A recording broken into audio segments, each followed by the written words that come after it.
Happy spring break, Paintapalooza. How are we calling it spring break? It's feeling very spring. If you guys recall my urns that we did that video on, how many every year last summer with the medallions and the cool paint finish, they're sitting in about that much snow. Yeah, we got I don't know, it's drifted up to a foot in some places. I'd say a solid 6 to 8 inches on the flat ground. So. Cody's so little that when he goes to the bathroom, he finds the right spot. He turns in circles to kind of plow the snow down, and then he goes because he's the snow's as tall as he is. But that's okay because it's Paintapalooza day. We're definitely not going to get it all done today because last week we bought a lot of. Well, let me show you. We have this bin. This is our bucket O stuff to paint. We were looking at it and I'm like, it doesn't really all go together, but if I found this at an estate sale or a yard sale, I'd just buy the whole bucket. I'd bundle it all up. So we're gonna work our way through that. Thrifted finds all those things in there and turn it into home decor that fits our style a little better. Caitlin, sorry. No, go ahead. I just want to tell them Caitlin is on here, so if you have a question, she can answer it. She's dropping links. And I just want to say what I'm doing before I forget. Okay. We have this lovely grape base vessel situation here, and I'm just gluing on resin molds that we made using the IOD. I don't know why I said that. IOD. the IOD Cameo and the IOD Lock and Key. These are just some. Whenever we have extra resin, Zeb just pours out some. So I have a whole drawer full of misfit. Little odds and end molds. So I'm trying to use them up. So I'm just making a little detail here, and then I'm going to let this dry completely. I'm just using super glue today because it dries fairly quick. Because last time I used that other glue, which was okay. I can't remember which one it was, but it took forever to dry. Zeb, does that look centered? Does this have glue on it? Yeah, it's got super glue. I'm going to tape it down. Oh, that's a lot of super glue. Yeah, you got it on you. I already got it all over my fingers. So these are the wings, and we couldn't decide what we were going to do. So I think I'm going to try. We're going to start. They sold already. You move my tape. Oh, I'm going to start with a dry brush on copper, and then we'll go from there. See how heavy we need to go. We might do a couple coats of that, and then we'll let that dry, and then we'll white wax it to oxidize it. Because this is kind of like a brassy, silvery tone. That looks a little bit gold in some lights, but it's got a bunch of scrapes and scratches. It's definitely been used and probably stored in something where they rub up against each other. So we're going to see if we can tone that back a little bit, and we're going to do that with the color. Today is the first time that I think we've gone live on the new Jamie and Zeb Ray Vintage page on Facebook. If you guys are channel members, we are planning on doing our channel membership and JRV subscriber live next Tuesday. Fingers crossed. We decided to push that off 1 week because we do not have access to the JRV subscribers Facebook page. We actually would have to pay for a membership to get in there to drop that link. And we have been working with Facebook for our Jamie Ray Vintage page. We do have an actual human. It's crazy. We have submitted proof to them that we are who we say we are. So we are hopeful that we will have that page back hopefully in the next week. But we don't have access to our Jamie Ray Vintage page yet. The hackers have been booted out, and the page is just sitting there. If you look on the About page, it no longer says Vietnam on it anymore. So that's good. But we're just waiting to now gain access back to that page. It's been this huge, long, drawn-out process. But in the meantime, the Jamie and Zeb Ray Vintage page is growing like crazy. So if you are on Facebook watching this, if you would hit that share button, it'll help us out. Our plan is that when we get the Jamie Ray Vintage page back, that we will take the Jamie and Zeb Ray Vintage page and probably just convert it into our homesteading Facebook where all page. The cooking recipes and the animal videos and the gardening and stuff, that's going to go there. Because we've been working pretty hard to grow that. It's a lot of work. It has grown fast on its own because you guys are amazing, but it's also been a lot more work than I'm used to because we already had a Facebook page. And so I was like, I don't want to waste that growth. So my thought is if we do get the Jamie Ray Vintage page back, we'll just use the Jamie and Zeb Ray Vintage page for more of our homestead. Yeah, like I said, homestead recipes, whatnot. We're definitely not counting our eggs before they hatch. Yeah. So we're going to keep growing that until we get the other page back, and even past that too. So I'll let this sit here. Although I have that Cameo on the curb, and that's not sitting down how I want it. Let me see if I can. So I'm just taking this, it's kind of a dry brush. It's pretty slick metal, so I'm going up under the wings here, under the feathers, and then I'm thinning it out as I go. It's kind of, I'm probably going to have to do 2 coats of this, or either that or go full coverage. I don't think I want to go full coverage. I'm going to try to avoid that just because, man, it's a lot of like crinkly detail and creases and stuff to try to go full coverage. So just gonna keep brushing it on here and thinning it out where I feel like it got a little thicker than other spots.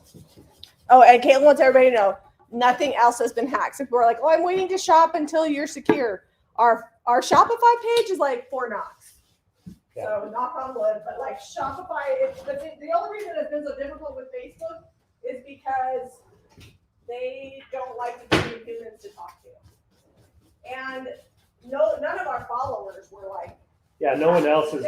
Like, I haven't had an issue with any of my stuff. They didn't get into our bank account or anything. Yeah, Facebook does not share like your followers' information. So it's not like if they could get in there and then they could get into your pages. They would have to backwards hack it the way they hacked ours. And it's unlikely because our page, because it was so big, has a certain dollar volume attached to it, and that's the only reason they wasted their time. So, and the reason why they said that we needed to pay that ransom in 48 hours is because they know, especially as big as our page was, that with about 48 hours, we should have gotten Facebook's attention, which we did, and they knew they were unlikely to get ransom from us. So we're learning a lot of things. Maybe someday we'll make a Facebook video or a YouTube video on it.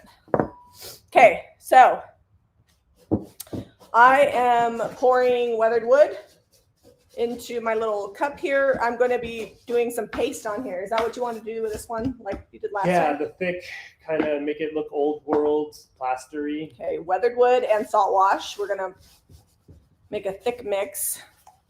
You can mix it as little or as much as you like. And if you guys want to shop along, JamieRayVintage.com is the website. Caitlin is dropping links. And if you ever can't find anything, just email info@JamieRayVintage.com. All right, so we have, oh, watch out. I almost spilled the salt wash. Okay, so you can see the difference in the two. I think I need to go a little, we're going to set this one that I did aside, and then we'll go a little bit more on it in a minute. It's still got the shiny kind of brassy gold color underneath, but now the copper is playing on top too. I actually think a dark wax might be better than a white wax on this, but we'll see. Also, if you're new here, Paintapalooza is a live video and goes on sometimes multiple hours. So if you're wondering why we're talking a lot, it's just because we have a lot of time to kill while we paint up all the things. Yeah. All right, let's see. No questions. If you guys have not already done so, we put up a new video on Facebook and YouTube yesterday of us thrifting here in Utah, but also a little bit of our trip to Arizona. We went to a community yard sale with our family. I included a little bit of Zeb dancing with my cute little niece. Oh. And then I shared some of the scenery between here and Utah, just beautiful country that we drove through. And it's so vast. It's so funny to drive through cactus and 10 hours later you're in the frozen tundra. And there was snow in Arizona on our way down. Yeah, it was snowing and ice in the mountains through the Navajo Reservation. There's actually a huge, like here you have to drive quite a few hours either direction to change the weather a lot, because like even in St. George it snows, but in Arizona, if you're in Flagstaff, you can have snowy temperatures, and then you can go down to Phoenix, which is an hour and a half from Flagstaff. Yeah, hour and a half, 2 hours, depending on where you're at. The valley is so big these days. And you can be in swimming weather in an hour and a half. That's one of the great things about Arizona is you don't have to travel that far to change your because Flagstaff's at like weather. The city of Flagstaff is at 8,000 feet, and then I think Mount Humphrey in the San Francisco Peaks goes up to like 12,000 feet or something right there. And then an hour and a half away, you're down in Phoenix, which is at like 12 to 1,300 feet in elevation. So it's pretty drastic change in climate. See, somebody had an idea for a JRB promotion, but I missed that. Renee said it was fun. And they said my niece was beautiful. Yes, Gentry is my gorgeous redheaded niece. You guys, I think has she ever been on our live videos before? So it was a different niece that I was dancing with. I didn't get a dance with Gentry. Sorry. She was busy dancing with her new husband. Zeb was dancing with cute Stella Boo. All right, I'm just taking this and using it like plaster and smearing it on here. And when I use the heat gun, it will crackle it a little too. And I'm also taking the edge of my, what is this called? This is the blade, the IOD blade. IOD is short for Iron Orchid Designs, which great name, but it's a mouthful to say if you got to do it 20 times. So we shortened it to the acronym IOD, and they make amazing products like stands, furniture transfers, home decor transfers, molds. They've got the air dry clay we use a lot. So lots of good things from them. And the blades, they make these blades. I'm pulling the paint up out of this crack too, so that way we don't lose that. It's not quite as chunky, I think, as yours was. Yeah, I really dried mine out. So this dry brush is pretty easy. I thought I might have to like dry brush over here, but it's thin enough because it's a patina. The copper just kind of goes on, and if I get it too thick, I just come back with my brush as I dry it out and smear it all around and go in all different directions with the brush strokes so that it's not streaky. All right, I'm just going to add a little bit more on these edges here. Then I'm going to set this aside. I've got a bunch of other stuff that needs to be salt washed. So I will heat gun this in a little bit. I'm going to let it air dry. It's just smear it like that, isn't it? Yeah, it makes me feel very artistic. This blade is great if you like to do raised stencils with our JRB stencils. And you can also use salt wash to do a similar technique. Not salt wash, sorry. Paint frosting will do this. Yeah, but the bigger blade I think would be problematic with this little piece, but yeah. Oh, promotion with wings for shop customer selfies. So these actually already sold. If you want to shop what we're painting, you can go to jamierayvintage.com under Saturday Thrift Haul. Some things have already sold that we haven't painted yet, but there are still quite a few items up there for sale. The camera, I don't know if the camera, you can see the difference now. I did the before and after contrast, and the copper is really starting to give these a little more detail. I'm going to let them sit for just a sec and dry up a little bit, and then I'm going to come back and hit them again. I want that copper to be a little more prominent than that. Bringing out the old mustard rooster here. Can I have a different kind of brush? Yeah, switch we'll from do the this blade. One. That one's on. Yeah, this one's hammered. That one's been melted, and I cut the bristles, and like it got into the heat gun. It's funny when people ask us for like tips on brush care. I'm like, I can tell you what to do, just don't. Yeah, I can probably do. You have enough to do that one too? If I don't, I'll mix up some more. So I'm just going salt wash, or you can do the primer. The Salvation Solution, you can do that on slick surfaces as well. It works best if you do the Salvation Solution the night before. So anything you want to prime, you can do that. Were we also going to put molds on this? Did you say that in the video? Do you want to see if there's anything over there, a cameo that you might want to use? Yeah, and this has texture. It's pretty slick, but I think with just the DIY paint, I can get it to stick. You could also put the mold on, tape it in place, and then you can use primer. That might help. If you don't want to add more texture to it. What kind of paint are you going to put in that big gold frame you got in Arizona? So it's funny you should ask. I had a gal on YouTube that was like, how come you have to paint everything? To which I gave a big, long response. I gave her an answer. It was a nice answer, but I just told her why we paint stuff. But I did tell her, and this is kind of our plan, we want to paint it gold. I know that sounds weird because it's already gold, but the gold is very like orangey. And so we're going to, there's a small crack that we want to repair, and then we're going to use the golden ticket patina to give it a warmer gold instead of an orange gold. It'll brighten it up too. And then we're going to do some dark wax, I think. So I think we're going to keep it gold. We're just going to do better gold. And then we did actually get another frame from my sister Renee.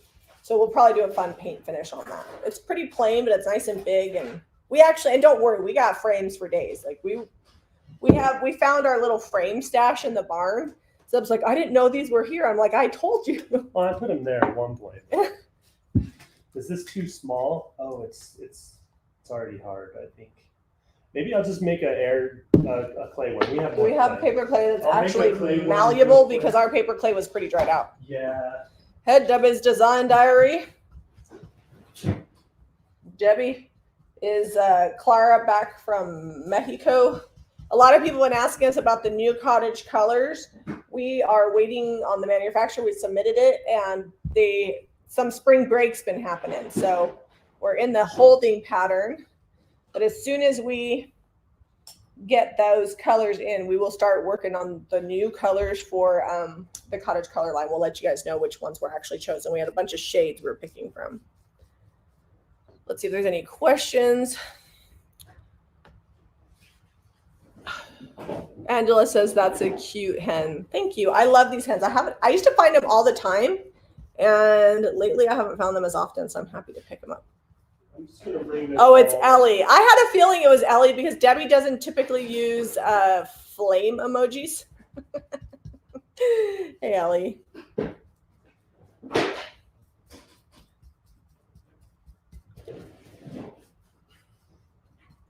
Redrick, don't just put those in the basement. Put them in bags. Here, how many pillows do you have? 3? Okay, here's 2 bags. All right, I couldn't decide, so I got all the molds out. We do have good clay. That's a lot. No grapes. No grapes. We're gonna not. I probably should just sell that mold because now that it's retired, I'm never using it. I didn't use it before. We got the mushrooms, which are fun. I mean, right now I feel like it kind of lends itself to mushrooms. The butterflies, I think. Although I something think I saw Ellen J. Goods use it like berries. Like instead of making it look like grapes, she used it for berries. Yeah, for holly or something. Yeah. Knock this bar down. Hang on. Does Extra Bond for milk paint go bad? I mean, it could. It's natural, it's food safe, and it's liquid. So like milk paint itself won't go bad unless you add liquid to it. But Extra Bond could absolutely go bad because it is a liquid and it has a adhesion medium, like almost like a glue in it to help your paint stick. So if it's a few years old or not stored in, like if it gets frozen, you don't want to do that to your Extra Bond. All right, I think we're gonna need to get a new box for this. So. Jelly says the olive crest mold would be cute. The little medallion in the middle, that would be cute. Oh. Well, I don't know. I grabbed this one. This is a little bit older mold, but Which one is that I one? think it's the Elements. Classic Elements? Might be. Vicky says, I like the grapes better than mushrooms. I do like eating them both. I like the mushrooms. They're fun. I need to take some time and actually like paint them different colors because that's what I think looks the prettiest. I'm going to do this one here. I believe. Let me use that one.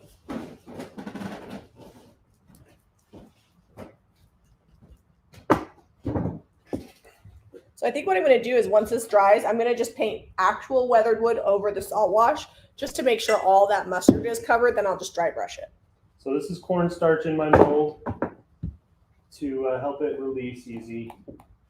If you don't do this, you will lose some of the detail if you're using the air dry clay because it's like a nice soft clay. And so when you release it, really these are so detailed and finely detailed that you'll lose some of that if you don't do some sort of release. And this is just cornstarch. And I knock the excess out.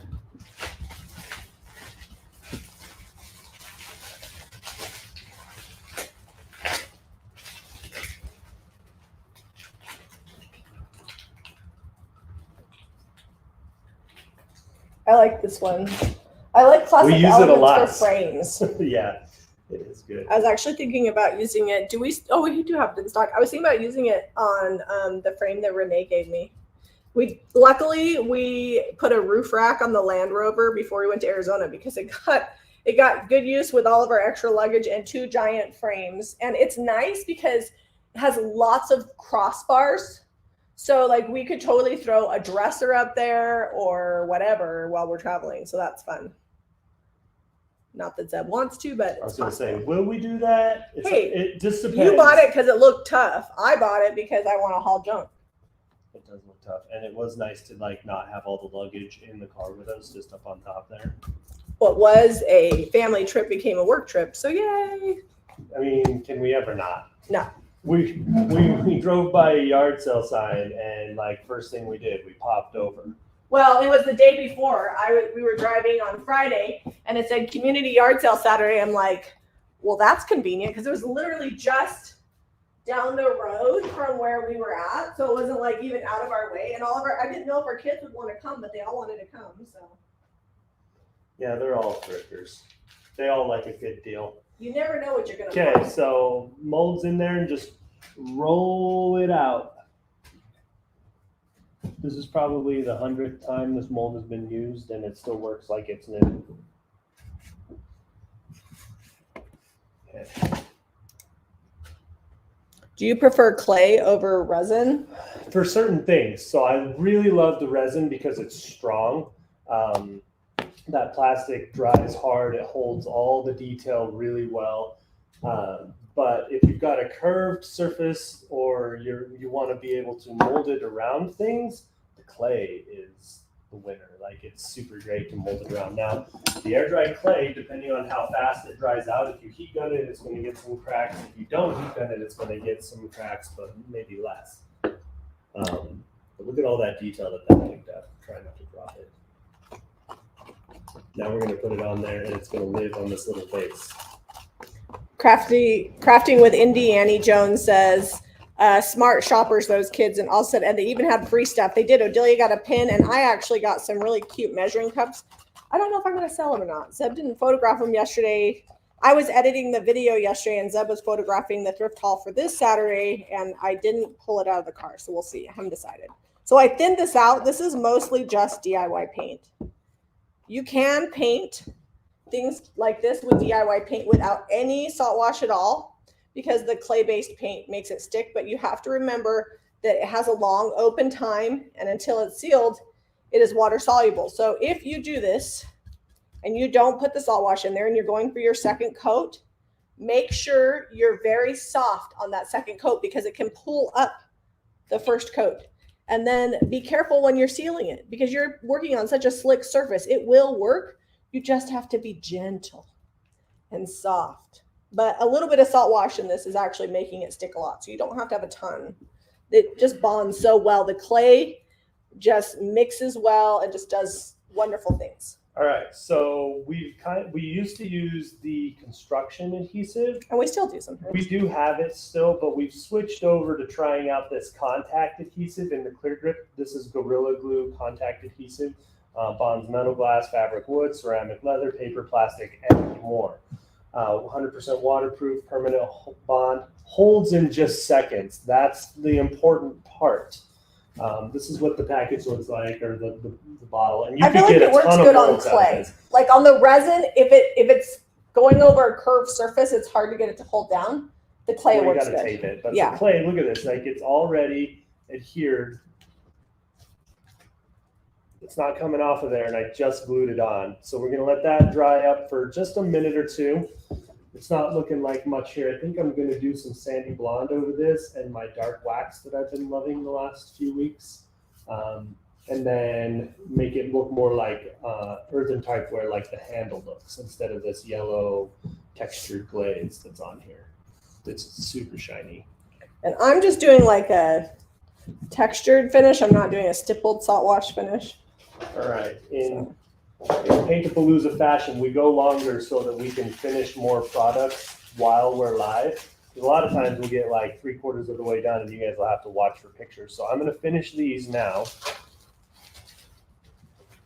This is getting double baggy. This is heavy. My hand's shaking. No, that's a heavy piece. It's thick and it's like the stoneware, like the cookware. Yeah, I'm just trying to get down. I really want to cover it well. A little bit of the red's peeking through, but I will. This is not the last color on this. Okay, so one more coat of copper, and I'll give you a compare and contrast so we can see what one coat looks like, 2-coat versus 2 coats. Going on my little drying rack right here. Oh, this is going to be much more prominent with the second coat on here because now it's got something to adhere to that first coat. Staciola says, your makeup looks so nice today. You look beautiful. Thank you. I did my regular makeup, but you know what I did special? I put eyeliner on. Oh. That's next level. So sometimes, yeah, I'm feeling sassy. Sometimes it's just fun to wear a little extra makeup. It's not like people are like, well, you don't need makeup. But here's the thing. It's art. I'm painting my face. We all know that I love to paint. I'm too lazy to go out of my sweatpants, but I'll paint my face. And I very rarely will curl my hair like once or twice a month because it's a lot of work. So a side braid, but makeup's fun. And it only takes a few minutes. Some people spend like half an hour in their makeup. I don't know how, but She gets bored after about 3 minutes. Yeah. 3 minutes in, she's like, "Oh, that's what it is. I'm going." yeah. But it's creative. All right, I'm gonna move this over and then I'll paint the top once I move it.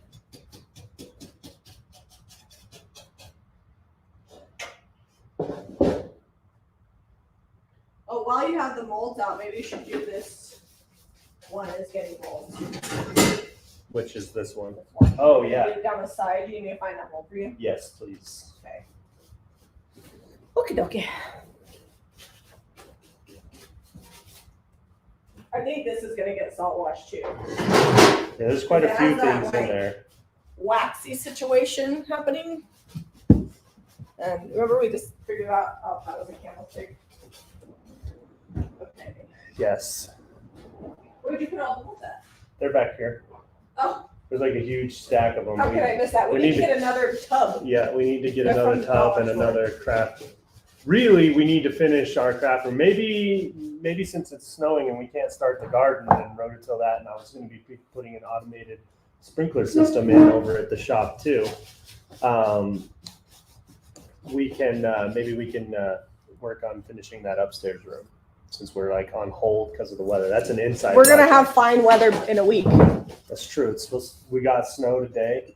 I thought my hand was going to fall off because I had lost one of my gloves in my truck somewhere. So I had one glove and not a glove while I was shoveling snow this morning. But it's supposed to be in the 60s by within a week. This is that one that was broken, but I'm gonna add a little extra glue down this crack here. I don't know what they used, so I'm doubly sure. Okay. This is actually drying pretty quick, so I'm putting it on here so thin. All right, so 1 coat, 2 coats. Robin says, "Wish you would have picked up that fish planter. Maybe we should go back It today." might still be there. It's probably not a big seller. We both saw it and thought about it, and I actually was going to go back and get it, but then I got distracted, so that happened. I also saw a few things when I was editing the video. I was like, "Oh, I should have picked up those pink flowers," and I missed a few things. I think we were still recovering from our 10-hour drive the day before. Well, in 4 days, we drove 20 hours. Yeah, we put some miles on the And we drove rover. around quite a bit down there, too, going from place to place and picking stuff up. And I think you're on the errands. computer mic, somebody says. Can you double check? Are we? Maybe I did do that. Did I do that again? There's a high chance. Hang on. Give me just a sec here. Yep. So we're wearing these fun mics for no reason. Well, hopefully most of the stories have come through and we talk loud enough. Usually we project enough that you probably can hear us okay. It just might sound echoey because we got a tall vaulted ceiling. And the mics help kill off the echo. Is that better? Yeah, they said. Well, I don't know if it's better, but That's like twice in a week I've done that. we've had a lot on our mind, man. And getting out of town, like we packed 10 minutes before we left and we left. My kids are like, "How come we didn't already pack?" I'm like, we went live this morning. We've been dealing with a hacker situation. Finished a few videos because when we leave town, if at all possible, we try not to miss videos because even though everybody's like, "We'll be fine," the YouTube and Facebook algorithm, when you go away, that they don't push your stuff. And if they don't push our stuff, then we don't sell product. And if we don't sell product, then our employees don't have anything to do. So we always try to get our content done before we go. Well, and we even had someone that was like, I was a follower on your other page and I'm seeing way more posts on your new page than I was on your old page. It's because of the algorithm. It's new and exciting and growing. And so it's really showing us to people. Seb, can you fix the camera? We've been on half an hour. Feels like I've gotten a lot done in half an hour. I'm feeling pretty good. Yeah, I'm almost done with these. Oh, wings. I love those. Those look good. Yeah, the copper really, you still get some of that metallic finish that they originally had on it. But the copper is really dressing it up a little bit and catching all these little ridges that they've got on here. The texture. Mm-hmm. All right, I brushed it on and now I'm just stippling it, just adding a different kind of texture. You can do whatever. You can stipple like this. You can stipple like that. You can not stipple at all. You cannot stipple, but we've got a few places where the glue was pooching out. So stippling it is really going to give us some protection there and protection. Some, like, what's it called? Coverage. And the salt wash and paint are giving us protection from that yucky red waxy finish that was on here. That was a situation. Okay. And I did paint the underside because if somebody does use this as a base, they might want that side painted. Okay, now I gotta touch up where I...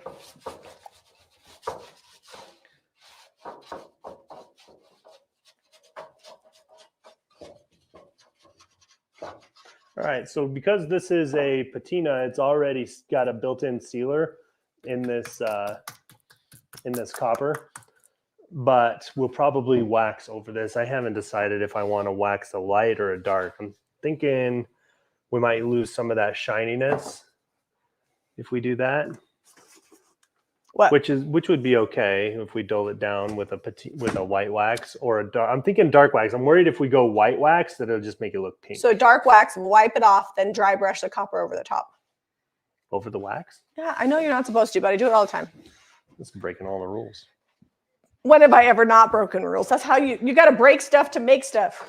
Yeah, that's how we figure out what works and what doesn't. Okay, did you pick a mold for me? Sure did. Sorry, I had to move it out of the way. Are we putting this just down the center, right? What? You wanted this just down the center? Yeah, that's what I was thinking, like just to fill up that mirror spot. Okay. So pick out whichever one is wide. So I know we're doing a lot of projects here, and Jamie's doing stuff, and I'm doing separate stuff, but it all kind of has a cohesive theme. We're painting the thrifted home decor to be more our style, and a lot of it, I mean, she used salt wash and I used the copper patina, but it's still just a brush. So somebody asked what our next craft kit will be. My plan is I'm working on that this afternoon, actually. Yeah, after business coaching at 1:30, we're going to work on it. But we're going to decoupage a piece of like MDF, and then we'll have a window cut out that goes on the top that you can paint and then glue over the top of the decoupage. So it's going to be some fun wall art. We're going to make it work with the new rice papers. I got the idea, if you guys watched our Waste Not Wednesday a few weeks ago, I did that with the angel paper and a cutout that I had thrifted. And I was like, this would be a really fun way to like show the technique, but also show off the new rice papers. We'll probably design something specifically for the project that we may or may not sell to the general public later, but I want to come up with something new for the craft kit. So that's what we're working on later today. We do need to try to get into the shop though, because we sold a bunch of furniture on Saturday and we have a few pieces. You need to see what needs moved around. Yeah, we have a few pieces in the garage that are almost finished. So I thought we might just finish those off and put them in the shop. So if we do that, I'll film so you guys can see what we're working on and where it's going to go. And maybe that'll be Friday's video. Because sometimes you get projects like 90% done and then you throw them in the garage. I do. And we got to get them in there. Well, we have, so it's different. There's the garage here, and then we have what we call the barn, which is essentially a oversized big garage over at the shop. And that's full, and this is actually pretty full of like 3/4 or even a couple projects are finished. Like they're all the way done. We just need to get them out of there. So if you would like to sign up for the craft kit, you can do a one-time sign up, or we have a recurring. The recurring is less expensive because then you're up for every quarter you get the kit until you cancel. And that's under the subscription tag at jamierayvintage.com on the main menu. you can sign up for business coaching. It also has that. the one-time sign up on the subscription tab. Either way, because I know some people are like, I'm not sure that I want to do this all the time. So or if someone doesn't like, I can't make a craft kit that's going to make everybody happy every time. So sometimes people are like, oh, I didn't like that one, so I opted out, and then we do something that they like and they get back in. And the price for the craft kits includes shipping. So about $10, $12 of that is for shipping. Okay, this is mostly dry, but not all the way dry. I don't know if you guys can see. It's starting to crackle a little bit. I'm going to leave it alone and let it do its thing. I'm going to get back to this bird because I've got to put on another layer of weathered wood because I want all that mustard covered up. So these molds have a micro rim. If you see me kind of squishing the clay, I'm just squishing it up to that micro rim and using it to cut it so that it's like a nice straight edge. So I flatten it out in the middle, it mushes up out to the sides, and then I'm cutting it off with my You can also use the brayer. It's super helpful on this mold specifically. Ooh, I've never used a brayer on this. Really? Nope. Boom. Done.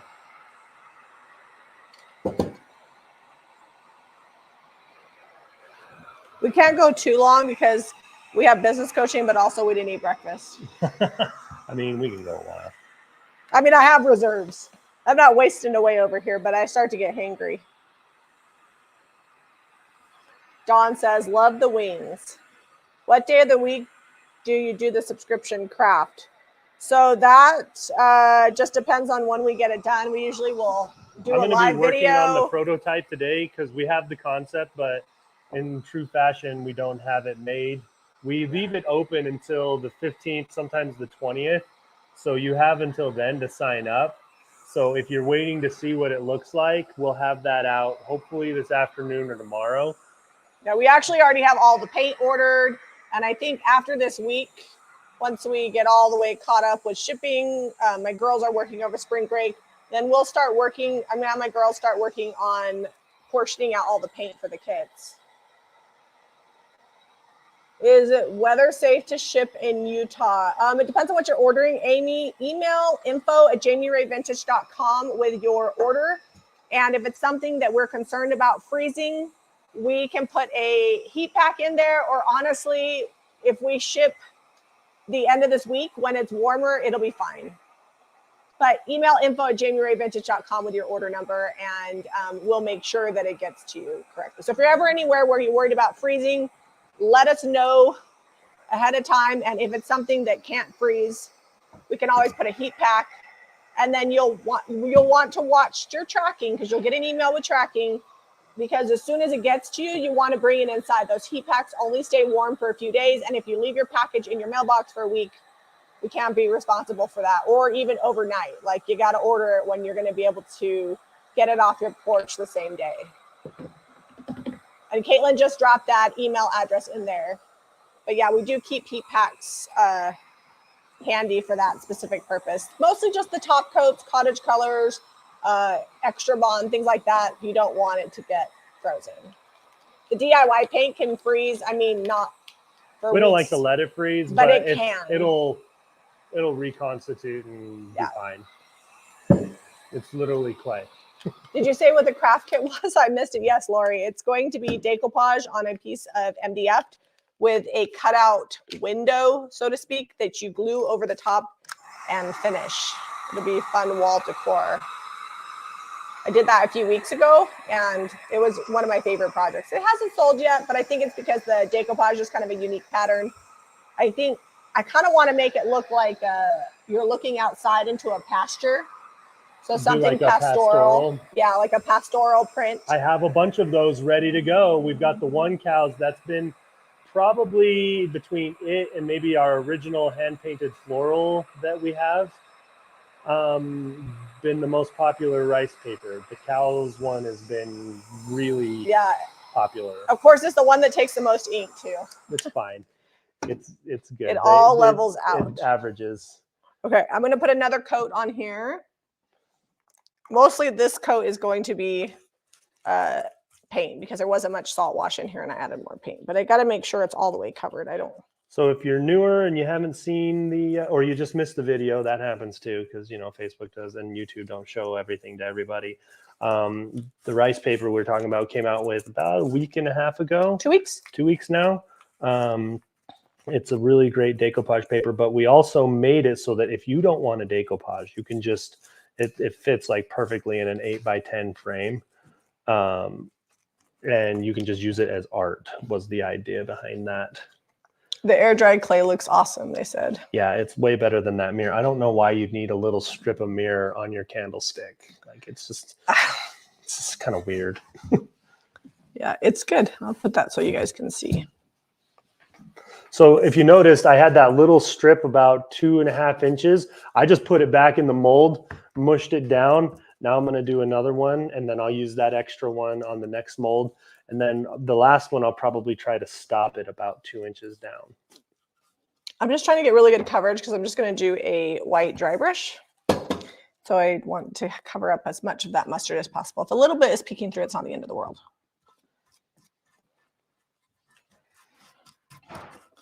Hopefully the boys are working on their room. We were doing some spring cleaning. We cleaned out the fridge yesterday. There's certain tasks that I don't like to do, but if Zeb will do them with me, then I'll get them done. So we knocked out the fridge together. Well, we got home and I try to eat like organic and cook a lot of food from scratch. We had some fruit and leftover some vegetables food. And some things that we had in our rush to get out of here. We didn't clean out the fridge. Or give it. Yeah, we should have given it to the chickens. Shocked. But it went bad while we were gone and the whole house was smelling funky every time you opened the fridge up. So we had to address it.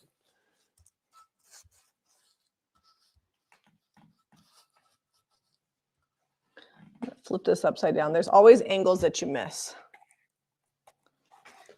So just so you know, this contact adhesive, if you're sensitive to smells, I'm noticing it does have a little bit of a smell. It reminds me of like when I used to do model kits. It smells like that glue.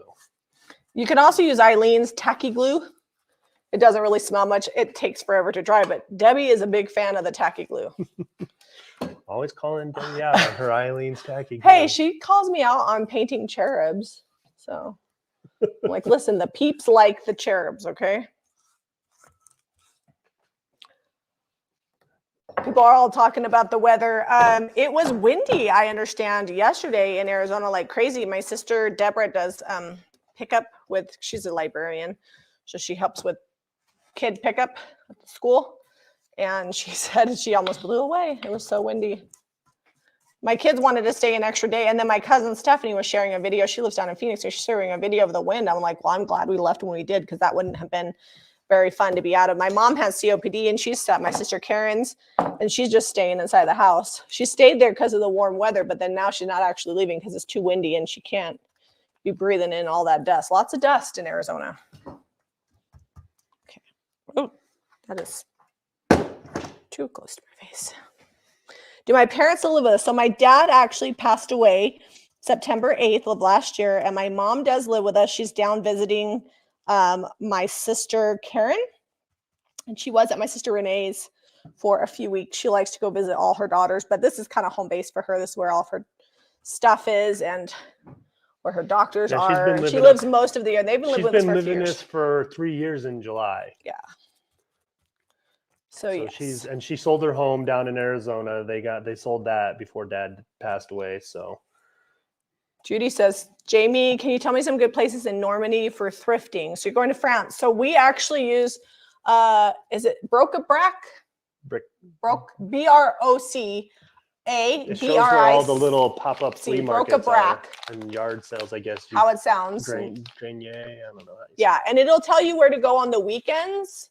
That's where the best thrifting is. There's not really charity shops that are that great in France, at least in we mostly do brocante shopping, and I can't remember any of the names. We just looked it up. But on the weekends, you can do they're almost like flea markets, but you want to look up Broc-a-Brac, and then you put in essentially the zip code of where you're at, and it'll give you the addresses.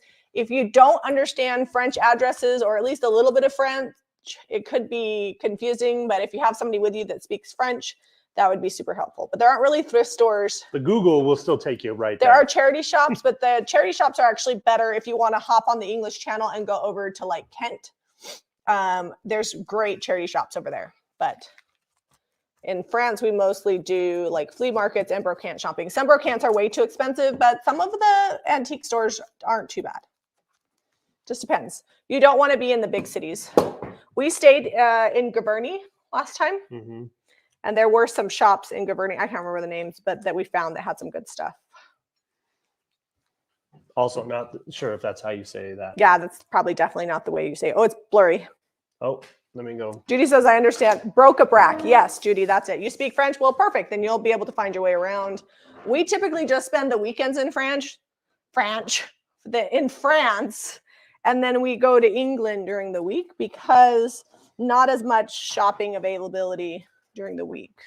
Yeah, France is a weekend place. The markets are amazing. Hit up as many as you can in a weekend. Sunday's a bigger day, but Saturday they have some as well. All right. What else can I do? I mean, take your pick. I got a whole bucket of stuff. I know. Here. I'm just debating on whether or not. We got those. Do you want to paint those cement planters? No. Those little pots? Mm-mm. Okay. You're not feeling it? I'm not feeling inspired? it. This one could probably stand for some salt wash. It's probably dry enough. I put the mold on that. Did you want salt wash on that? No, I don't know. I was going to do just sandy blonde straight up. I don't think it needs salt wash, really. Well, if I do salt wash, I'll just do like it's mostly just paint left. And then you can sandy blonde over top of it. You want to do that? Because you didn't really want the mustard peeking through, did you? No. Okay, one more of these to do. Just kind of stipple it on there. I don't want to push too hard, and you can fill in the mold with sandy blonde.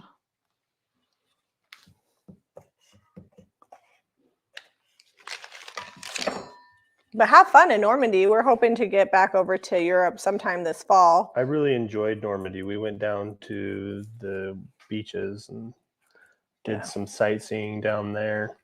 Next time we plan on just flying into Heathrow Airport, renting a car, going over to France just for the weekend, and then driving back. Yeah, you can pay a little extra insurance and just drive your rented car from England over to France. Because last time it was not very fun to have to take a boat with all of our junk back and forth. It just be and just like transferring everything. So if you have like a van or a car that you could just leave all the stuff in, it just makes it so much easier. And then we want to go hit up Bath next time. And I think we're going to start over by Bath and work our way over towards the east side. We always spend like 2 weekends. We never have 2 weeks to go, but we'll spend 2 weekends, so like 10 days. And we spend usually 1 weekend in France and 1 weekend in England. I do have to say that the French people are not as opposed to rain and stuff. Like if it starts raining, the boot fairs are goners. But in France, they will still sell their wares. They're like, I got an umbrella. You want to buy some stuff? Yeah, they just cover it up in plastic because it was really wet the last time we went. And in France, they just kept it covered in plastic, and you could lift up the plastic and shop. Not a problem. But the difference is because like a lot of boot sales are just more like people selling they're out also of out in fields that get muddy. Yeah, they're in fields and people are selling out of the car, whereas a lot of the markets like that you go to in France are more like that's what they do. They're junk sellers and they come to these brocantes to sell it. Less of a yard sale type situation, if that makes sense. So they're more serious. They're like, I don't care if it's raining. I got to work. All right, there we go. Is that good? Oh, I wasn't going to go all the way to the end, but I did. That's okay. I even marked and measured out where it was. Oh, that one broke off. So there you go. There's our end. I think I used all of that. I'm going to get back to my mirror here. It's almost all the way dry. Probably going to have to take off the paper on the back. Okay. So this is not using much glue. I could probably do 100 molds with this little tube.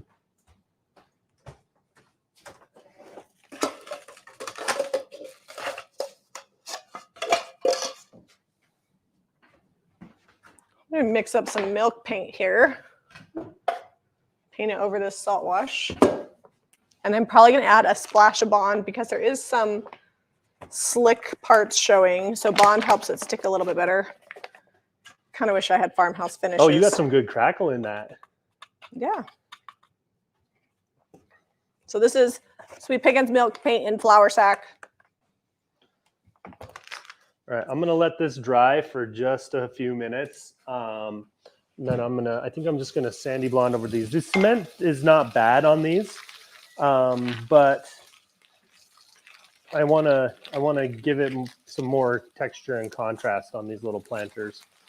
Well, it's kind of a geometric design, which is not necessarily our style. So we're gonna work with it, use the geometric shapes, and add some texture and layers of paint onto there and see what we get. I just used warm water and mixing this together. I'm using the same fork that I used to mix up the salt wash, so it might be a little gray. I think I need to add a little bit more water. It's thick. Would you mind grabbing me the Bond? Mm-mm. Is that still over in the drawer over there? Yeah, there should be a big container of it. Is your room clean? Good job, buddy. Did you asked die? You guys to take all those bags out of there like a month ago, and now Mom goes in there, had to almost be a wild woman and get crazy with you guys, and now we've got like 8 bags coming out. Yeah, there was like size 5 clothes still in there from Jack, 5 and 6. I'm like, listen, if it doesn't fit Jack, we're getting rid of it. If it doesn't fit Redrick, but it's too big for Jack, put it in a bag. They were like moving around stuff that neither of them were. It was a hot situation. All right, so this is extra bond. It comes in much smaller sizes.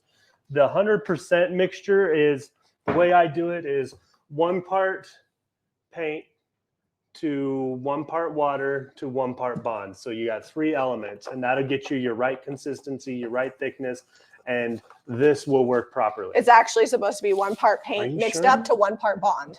Oh, so 2 and 2. Yeah, so you 1 part water, 1 part paint, mix that up, whatever the volume is of that, mixing it thin equal volume years. of bond, and that will make it not chip at all. I just added a splash of bond because I want it to stick, but I don't mind if it chips a little. That would explain why I always get a bit of chipping even when I use bond. That would explain it. Helps if you read the directions right on it. Can I have a brush? Yeah, which one do you want? Just give me a Klingon. This one. I have not practiced with the new brushes. I know with the Debbie's new brushes, I don't want to use them with top coats unless I wash them right away. And when I'm live, I can't. And I haven't practiced using them with milk paint enough to know.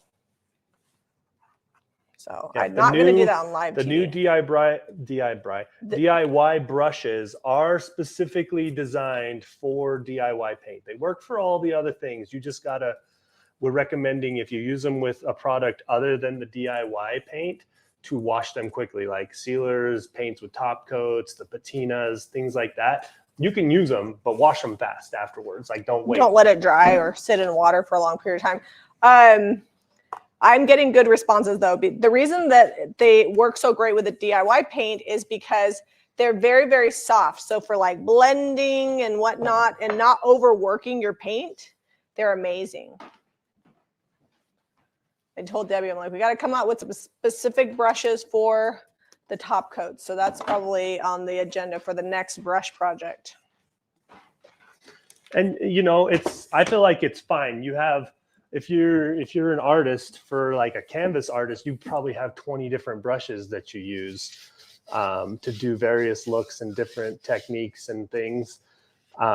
So why not have the same thing for your furniture and home decor? It makes sense to me.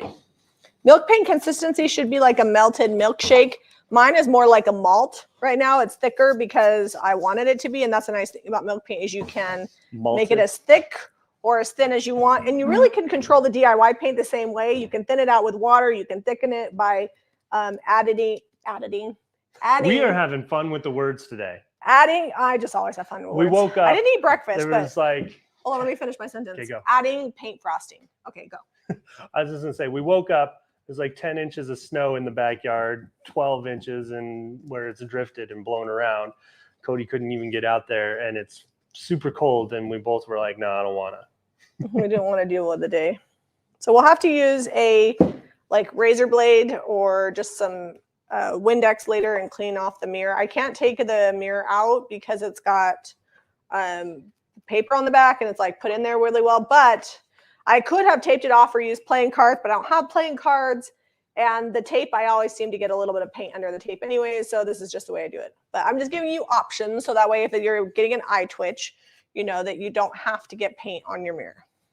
All right, so this is one of the new DIY brushes. Using it with the DIY paint and getting amazing coverage. It's not pulling off where I've already put the paint because it's got these super soft, fine bristles, and that's what it's designed to do.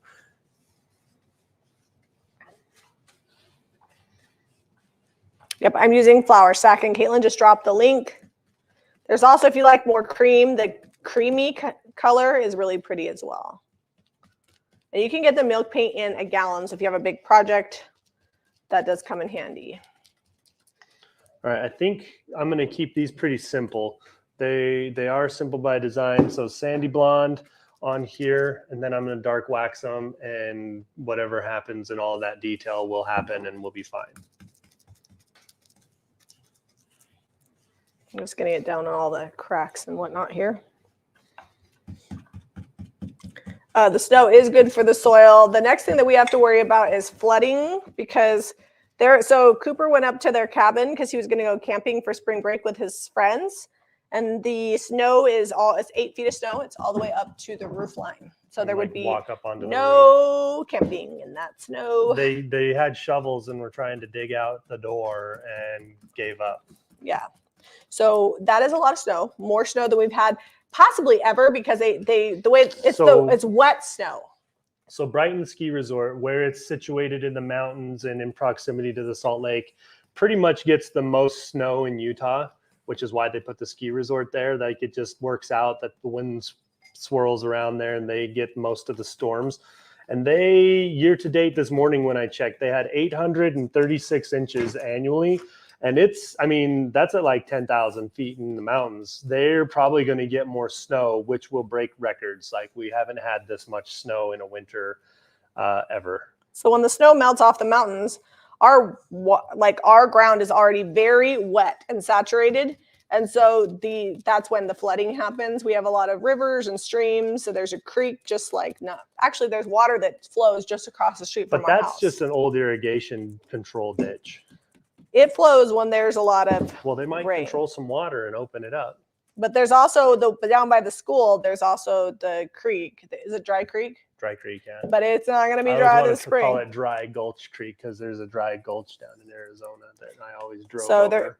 The people are getting ready, the sandbags and whatnot, because we're kind of up on a hill, but then it goes down. And so those people are getting prepped and ready for flooding. So we do need the rain and the moisture. It's creating another fun issue. We've got enough for this year. So if we could just hold off until next year, that'd be great. That's not the way it works. Nope. Mother Nature has her own. And this happened, and this is not new. This happened in 1983. Similar things happened. People are like, oh, it's because the climate is changing. I'm not here to argue climate change. I'm just telling you that it has happened before.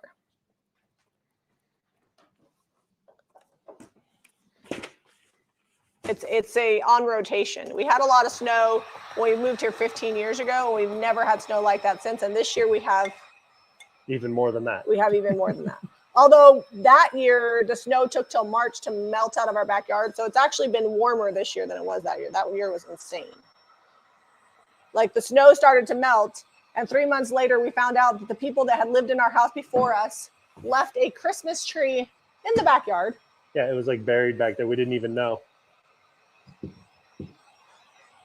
Okay, that's gonna dry.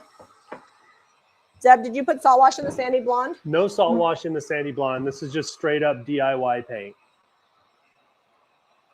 I'm trying to think. You're gonna go sandy blonde with this next, so I'm gonna bring this over to you. Okay. Need to get that dry.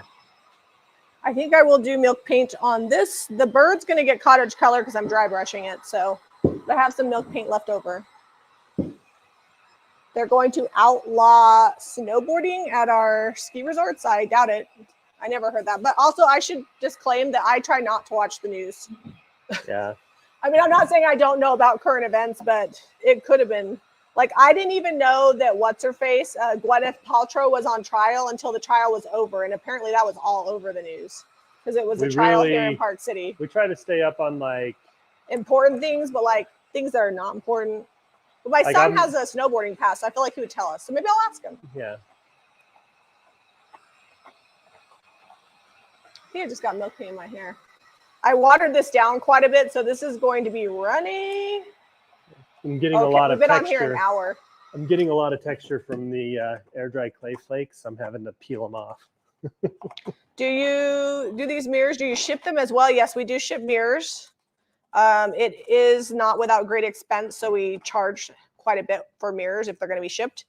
And we use foam and all kinds of craziness to make them arrive alive. And we have had a few break, but we usually do pretty good. See how that, so this is the inside. I don't know if Jamie painted the inside. I don't think she did. That weathered wood, now we've got like, instead of the yellow and the brown together, which if that's your thing, great. Not my thing, so we're changing it. It's like, it's best if you use an immersion blender to mix up your milk paint. You're going to get a smoother paint. It's going to mix thicker and nicer and all the things. But I'm just using a fork. Or even the little whisk that we sell are better. I don't know why I'm not using that. But you can use a fork if you need to. We need to find another immersion blender while we're out thrifting. That's where I always get mine. How do I access the coaching videos after a live? Just go, Paula, you just need to go up on Facebook to where it says files. And they are all organized by month for the Facebook coaching group. Okay. So going back with Sandy Blonde on this. All right. Can I have the heat gun now? Yeah. I'm going to pounce on this detail. I don't want to mush it because this air dry clay might still be a little damp underneath. I'm not going to lie. If you enjoy painting, I would expect some painting tomorrow on Waste Not Wednesday because that bin is still very full. We might do some off camera today. Just we haven't even hardly pulled out of the bin. No. And we have all those frames over there. I know. Rebecca says, love your show. Thank you. We love this. Like, it's fun. We'd like to paint stuff and transform it. Both of us kind of worked in corporate America before. And so this is way fun. Still work. Still times we have to do things we don't want to do, but way less of those. Do you ever think about doing collaboration using milk paint with Speed Pickens? So we did a video with Sasha not too long ago. She doesn't do a ton of content, but if you look it up, we do have a video where we collaborated with her on some just milk paint basics. We are good friends with her. Yeah, we were just out at her place checking out her rooster that actually I think that rooster passed. He got mites. Was it Fred that passed? No. I thought it was a different rooster. I have rooster's name Rick. is Fred. Rick. Hers is Rick. I don't think it was Rick. I feel like it was the other one. Oh, was it? I don't know. She has a lot of roosters. Have you used barn gray patina? Absolutely. So we used it quite a bit when it first came out. We used it on raw wood. I think, aren't those those are barn gray, I think. Oh, yeah. Our shelves are, we did a shelf at the last shop. We use it quite a bit. We just haven't had a jar of it here at the house because we haven't ran out of the dark and decrepit. So that gray is the olden gray if you want to do a gray look. And it does do a really good job of weathering your wood and making it look like it's like gray barn siding or something that was natural wood and now it's grayed over time. What if I wanted to paint an accent wall in my bedroom with a teal color, the light teal that you always use? What should I buy from you? Milk paint or regular? So you could buy either way. You're going to have to seal it unless you use the cottage colors. You could use that on your wall. But if you're looking for like a patina look, then you could use the Farmhouse Finishes is made for walls. You still, if it's going to get dirty, you probably need to seal it, but it's made for painting walls. So you can buy it by the gallon. So you could buy that.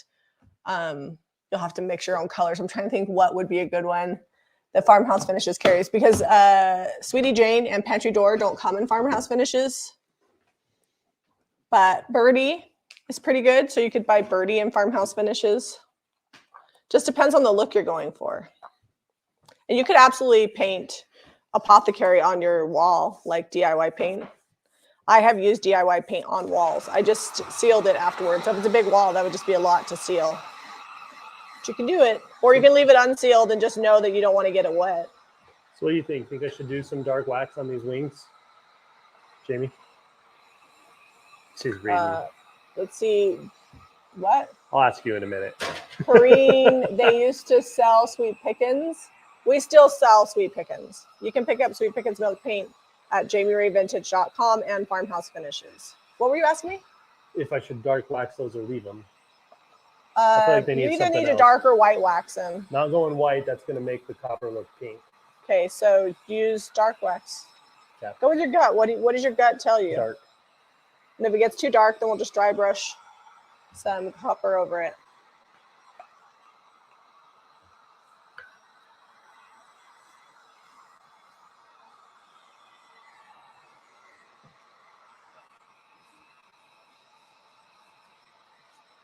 That looks good. So much better than the mustard. All one color. And now we've got this fun molded detail on there too. Yeah, it looks like it was meant to be. Like, well, once I dark wax it, I feel like it's going to be pretty close to like old used crock look. Yeah, that is cool. I'm excited. We did come up with a crock type color for cottage colors. I'm not going to tell you exactly which one, but I can't wait to use that. We had like 4 to pick from. We used it on a lamp while we were out there, and I just obsessed. Cannot wait. Because you know that we love crockery. And it is nice like to use cottage color, and it has a built-in sealer, and then you can do other things and wet distress down to it.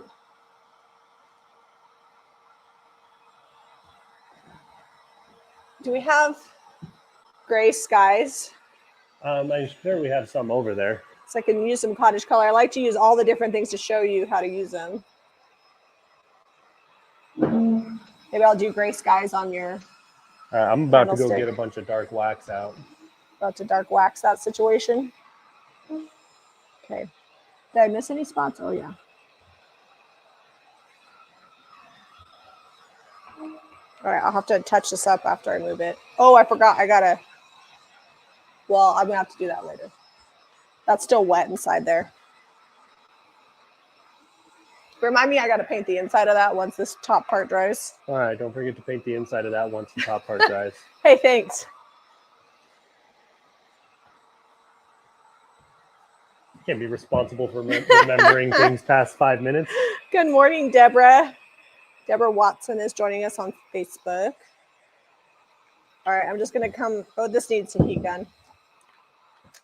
Here, I'll trade you back. I'm going to go get my waxes. Once I do this, then I think I'm going to paint that candlestick. Or unless you want to paint that candlestick. Yeah, I think I was just going to go the sandy blonde on it too. I was going to do cottage colors, but I think sandy blonde is a really good option.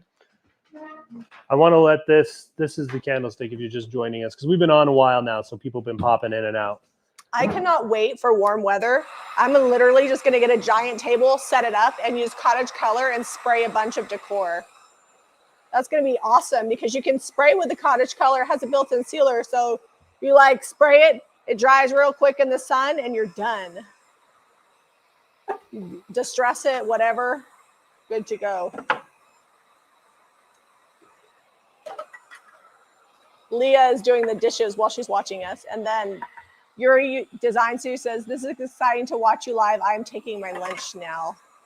Yuri, what are you eating for lunch? I haven't decided what I'm eating yet today. Are we out of clear wax? What are we making for lunch today, Zeb? I don't know. I want to try those little smashed potato pizzas. You want to try out what? The smashed potato pizza. Oh, okay. Clear wax though. Do you have it out? The clear wax? I don't have it out. Uh-oh. It might be out. So I saw this, I think, on Pinterest. They took little potatoes and baked them and smashed them and then used them like crust. Zeb's gluten-free, so he doesn't eat gluten. And then you put pizza sauce, cheese, and pepperoni and make little pizzas. It does take a little bit longer to dry when you add the salt wash, or if you use like the paint frosting. So just keep that in mind. All right, so we may be out of clear wax. We what? We might be out of clear wax. How are we out of clear wax? We just thought we had a bunch, but I'm not seeing it over here in the stuff. I know we have some. You might have to use your mom eyes. I don't have mom eyes. You don't have mom eyes? I was not blessed with mom eyes. Where do I buy the wings? Nicolette, those wings are already sold, but you can go to jamierayvintage.com, click Saturday Thrift Haul, and any item that's not sold yet would be still on there, but those, I believe, sold. Jana said she had avocado toast with an egg on top. That sounds good, delicious. So we have a big thing of white wax. We got a bunch of shipwrecked. Jolie is working on mindless stitching while we are working. I love hand stitching. I have arthritis and some neuropathy, so I can't really do it, but I love the look of it. And I always think, well, maybe I'll just do a little bit, but my hands are a lot better than they used to be. When we were, if you're new here, you probably don't know, but Zeb and I completely remodeled our 1917 home, meaning we took it down to the studs. We did all the work ourselves. Some people say that they did their house, but then they subbed stuff out. The only thing we subbed out was the HVAC and the tile work in our bathrooms and the foundation work. We did have them do the foundation. So we did have some things. Just a few things, but we did like framing and plumbing, electrical, anyways. And then we also built a 2,600 square foot addition, and that wrecked my hands. I thought I might have to have surgery, but slowly but surely things are better than they used to be. Still not great, but. All right, so I could not find any wax. We do want to seal this a little bit before we put the dark wax on, because I don't want the dark wax to completely take over. So I'm just using some Big Top on here. Oh, you know what? I know exactly where it's at. Where is it at? It is at the shop, because I was going to wax that shelf that we were going to put up, and I left the wax and the wax brush at the shop underneath the back table. Okay. I was like, I'm not blind. I can't, it's not in here. I got up to get it, and then I was like, oh yeah. My milk paint is steaming because I heat gunned this, so it's like warm. But this will work. If you don't have wax, a liquid sealer to create some resist.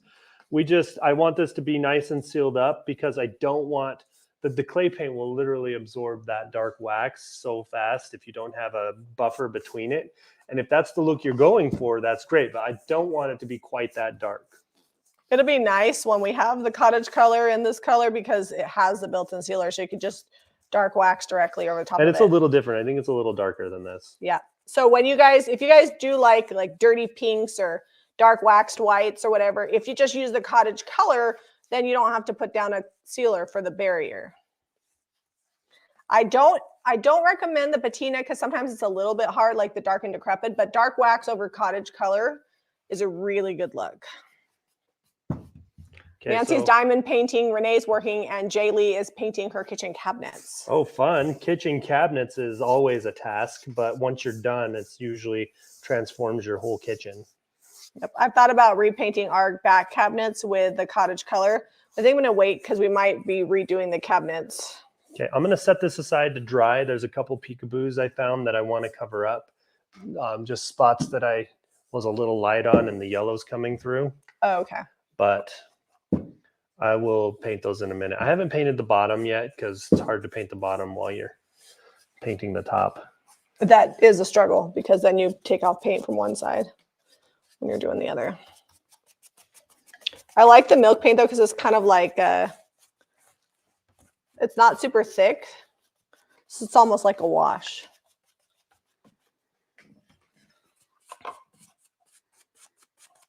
Thank you, Caitlin. Drop that link to the thrift haul.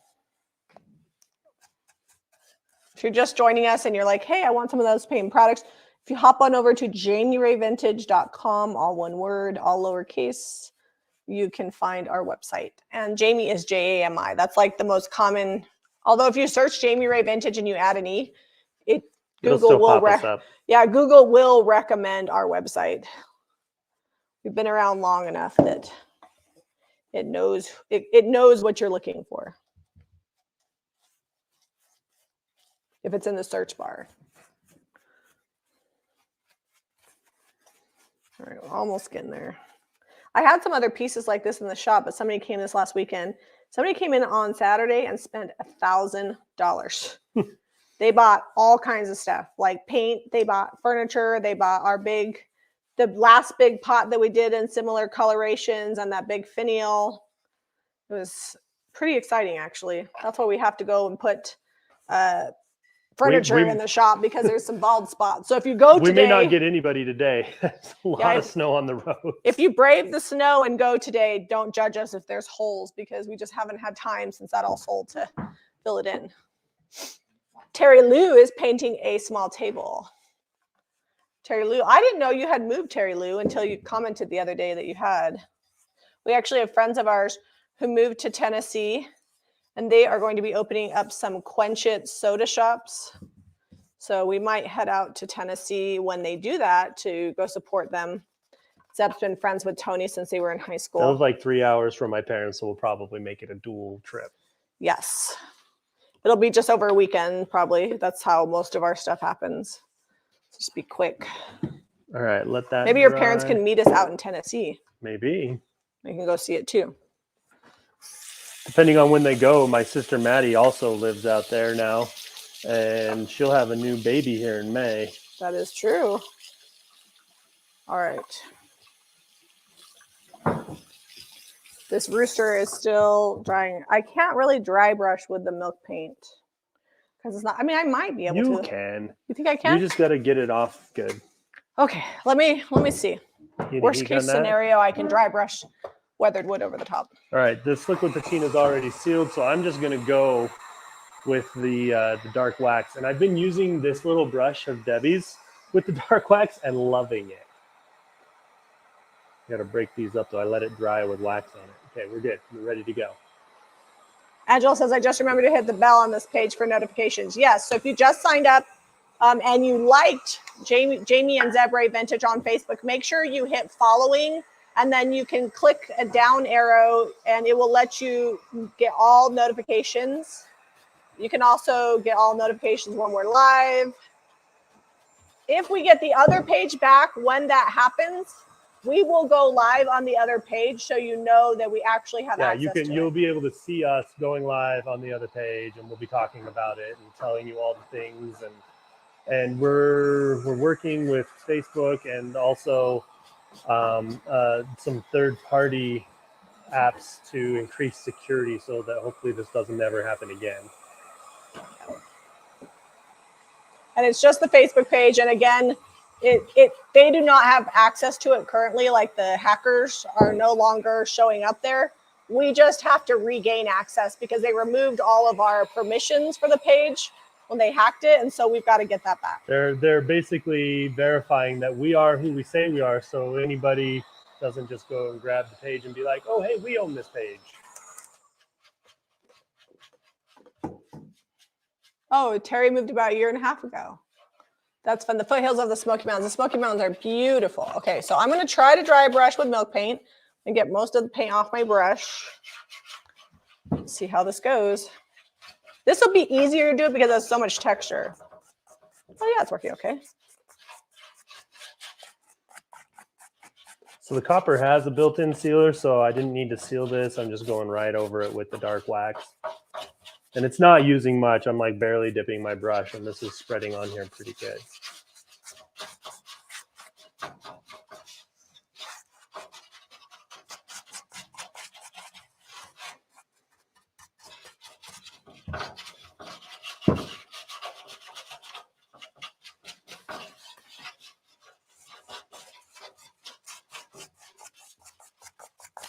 All right.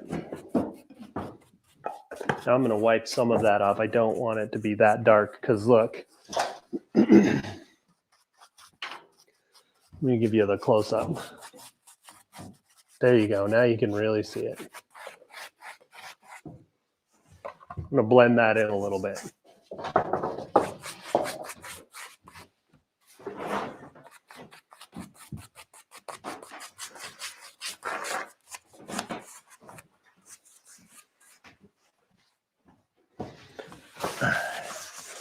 Oh yeah, that's picking up all the detail. The copper's coming back on the highs. Oh, it's amazing.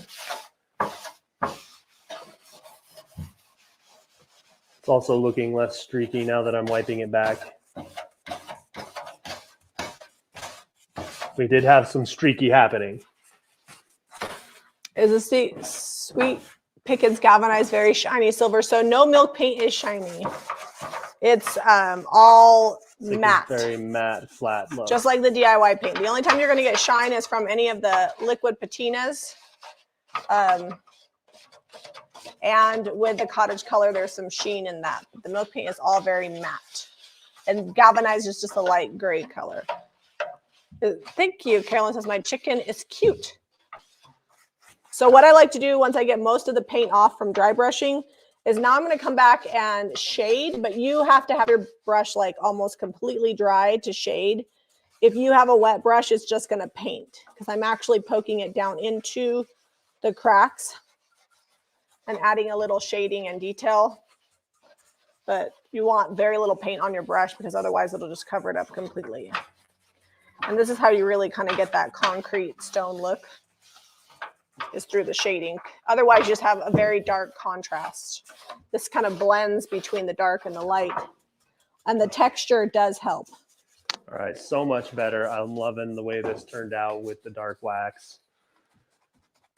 Now we got some of that good age on there. I'll have Zeb, when I'm done, bring this up close to you guys. And here's the far away look. It just picked up all the little feather detail really well on there. It's less one note.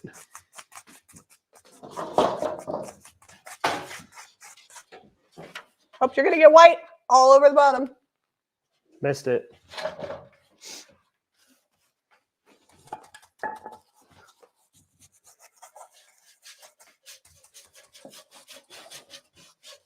All right, so you'll have to comment and let me know. Do you like it with the dark wax? Because some people don't love the dark wax.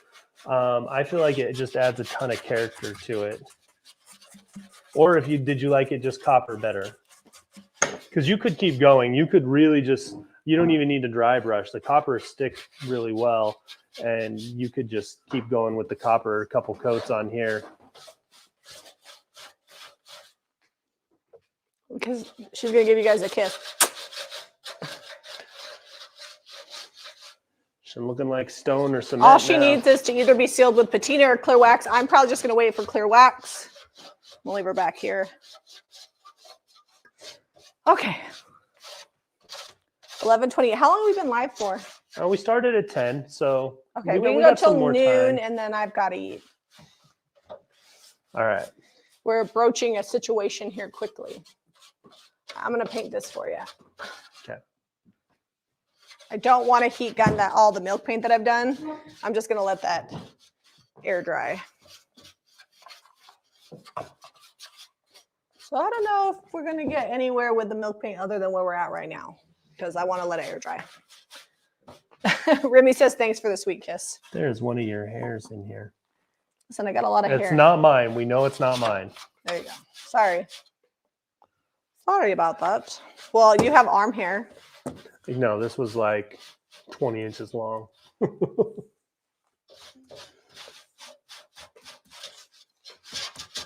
And my hair is pretty long. Also because I only get it cut twice a year, so it has lots of time to grow. Just trying to get like lots of paint down in this, down in all the cracks.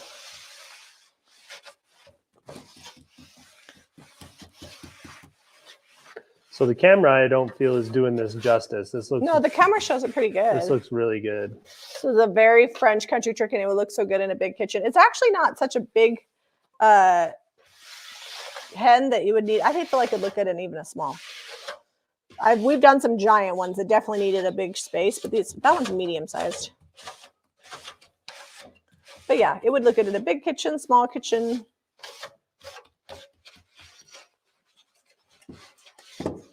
I'm doing it like this because I'm actually trying to get the paint like down in, up on the edges of this mold.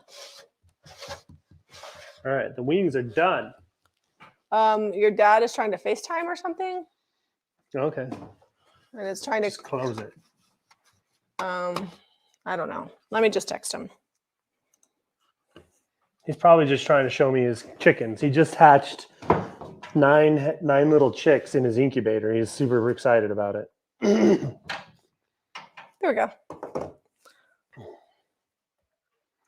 Okay, these are done. This is complete. We're going to leave them like this. We'll let that wax cure up and dry over the next day or so, and then these will get shipped out.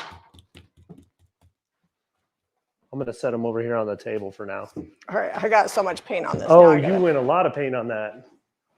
Are you judging my gloppy paint finish? I wanted to make sure it got down on all the cracks, okay? Now nobody will ever know it had a mirror. All right, let's see here. So can you, I think this is dry enough with the sealer. Can you see my little spots where I had? Is that like glue or? I don't know what it is glue. Oh, interesting. What? It's going to be textured out. Can you just hit my little yellow spots here? Anywhere else? Yep. Let me borrow that for just a half a second. I just want to add a couple little peekaboos that I do not want of that. Sam I Am says, why can't I find cool stuff in Iowa? I hear that Iowa and those areas have really good primitive stuff. Like we got all the 1995 Hobby Lobby decor all day long here. But we don't, finding actual like legit old stuff is problematic. That's why we paint a lot of stuff, because we just make new stuff look old.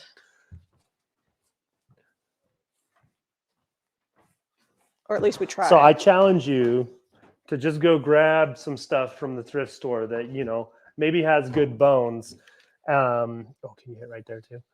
And then go home and put some sandy blonde on it with some dark wax and see what happens. You missed a few spots. Well, I think when you do the wax, it'll be fine. Where did I miss? Oh, right there. Can you just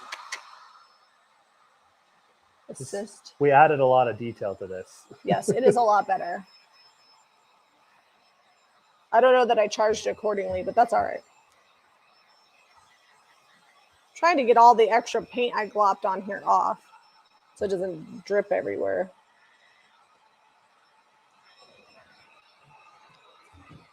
Terry Lou said that she will do that. She's going to do it. All right. We've been junking in Tennessee. They got good junk out there. We pretty much find junk wherever we go. We've had people tell us, well, I can't find anything good in Arizona. We were just there, found some stuff. The last time I went to Arizona, we went to Savers and Goodwill, found some stuff. That frame we got at that yard sale, it's giant. It probably weighs 75 pounds. It's 50 inches wide, 38 inches tall, or 50 inches tall, 38 inches wide, however you want to hang it. But it's about the same size as our last mirror that we did. Yeah. Actually, that was 50 inches. It's big. All right, I think I got most of the drippy Okay, dudes. so now I can easily see where the mat is from the paint. I'm just going to come back in real soft with the sealer. I don't want to pull it up because we just painted this and we just sealed it. It hasn't had any time to cure. Well, since I'm waiting on paint to dry, I'm going to base coat some stuff.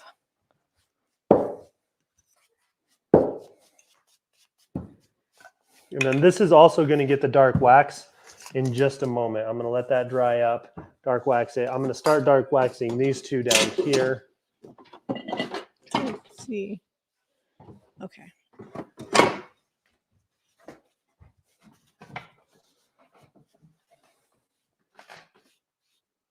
We were digging something out of the container last week. The Goodwill containers, or I don't know what she's saying. We haven't been to the Goodwill clearance outlet in a while. It's a situation. Our daughter wants to go because apparently it's where you find all the good clothes. We don't do clothes. I mean, I shouldn't say we don't do clothes. I mean, we don't do clothes that often. Every now and then we'll find a bunch of flannels and we'll stencil them with bleach or paint. Apparently, Jamie wore a sweater yesterday to the Costco with paint. I'm like, hey, your sweater's looking pretty good. Yeah, we stenciled it. I kept it. You wouldn't even know. I kept it because there was like something not right. Like it had like some balls. It had some snagging on the sweater, so I didn't sell it, but I still thought it was cute, so I wear it. All right, I'm gonna move that over here. You guys see what I'm doing back here, all right? Okay, that's something that we were low on. I don't know what we were low on. I don't remember last week what we were painting. Was it the wax that we were low on? We're always, I feel like we've been low on wax. We've been using it a ton. It's just so quick and easy to grab the wax and throw it on there. Next week, we're not going to have as much to paint, but there's still quite a bit. This week is a little bit excessive. It took us 5 thrift stores to get all this decor, and they just didn't really have anything that was like good as is. Sometimes you know, finding stuff at the thrift store is the art of seeing what it can be. Not what it is. And the thing is, if you're like these, I didn't like these not painted. I'm really liking them painted. The thing is, though, that like it's nice because we don't have to throw elbows. Like the good stuff always goes fast, right? Like the things that sell as is, but the stuff that needs a little work, you typically don't have any problems finding. Although locals know what we do, and so sometimes it's hard to find like candlesticks and rolling pins because the local people now know. That's all right. It is what it is. We actually had somebody, they're not from here, text Caitlin very upset that we've been taking people to the thrift store and showing them what to do with it because she's like, it's hurting your business. It's hurting my business. I can't find any stuff at the thrift store. And I'm like, listen, Linda, there is always more junk. I apologize that this offends you, but I'm not going to stop doing what I do. This isn't like a new thing. We've got almost 200 thrifting videos, which is what, like, well, yeah, and how many other people are out there thrifting? And I just feel like it's so good for the environment to save this stuff. Because thrift stores, if they don't sell it, they toss it. If some places, like our thrift stores, will ship them other places, but some thrift stores, if stuff doesn't sell or it's broken and it doesn't sell, they just pitch it. All right, I want to present to you the magic of the dark wax. It's so magical. Look, not waxed, waxed. We still have that geometric pattern, but now it's looking a little aged and grungy, and it needs a planted pot in there. Or this is the pot. It needs a plant. I knew what you're saying. We have all of our little plants downstairs. We need to take the plastic lids off. Our starts. I pulled the lids off. Oh, did you pull them off of some? Yeah, when we got home Sunday night. So if you guys watch our Homestead channel, Jamie and Zeb, that's what it's called, right? Mm-hmm. On YouTube, we did a video showing starting all of our plants, and this week's video will include what's happening, like a little update, right? Yeah, I'm gonna go do a reel shortly after this. So the peppers still aren't coming up. I think it's because Jack was helping me on that, and I wasn't really monitoring how deep he was putting some of those seeds, and they might be real deep.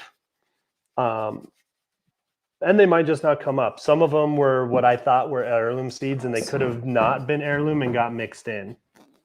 You just never know. All right, I've got glue on this, so I'm going to have to heat gun it. Not glue, sorry. Wax. So I can't read from here. What's the word? Are they liking the dark wax? They said that, wow, that looks good. The nerve of some crafters, talking about those people, and the pot looks great. I miss aviary. We actually just painted some stuff aviary-like. I think sometimes people think we aren't using colors, but then they just missed a video because we just used it not too long ago. Yep. What did we do? Didn't we do a frame or something? We did a big frame. Oh, and I also did a little short where we used aviary on a little side table. It's in the shop. Also, we do tend to use aviary more in the fall and the winter. It's good with white wax. Aviary is so good for spring, though. I'm just heat gunning off all because these are candlesticks and they're used candlesticks. Oh, you got some fun wax that's going to mess with your finish?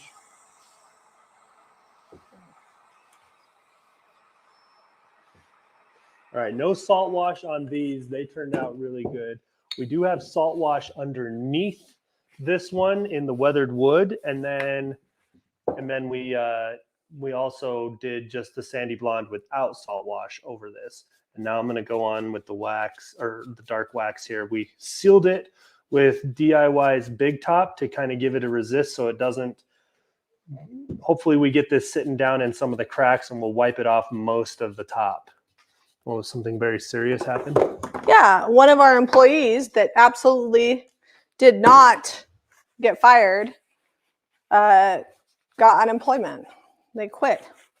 Uh-oh. So now we got to deal with that. The joys of owning a business. Yay! This one has wax like all over it.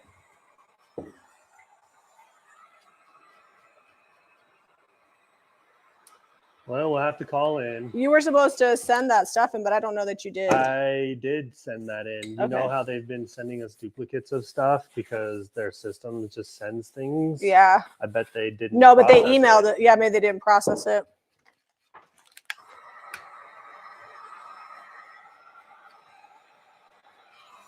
It's all right. We'll deal with it. It's fine. I'm still friends with her, so I think what happened is she got laid off from her current job, and she had to file for that, but because she worked for us before, somehow that got tied up in it. Yeah, because they made her list everywhere she'd worked last year.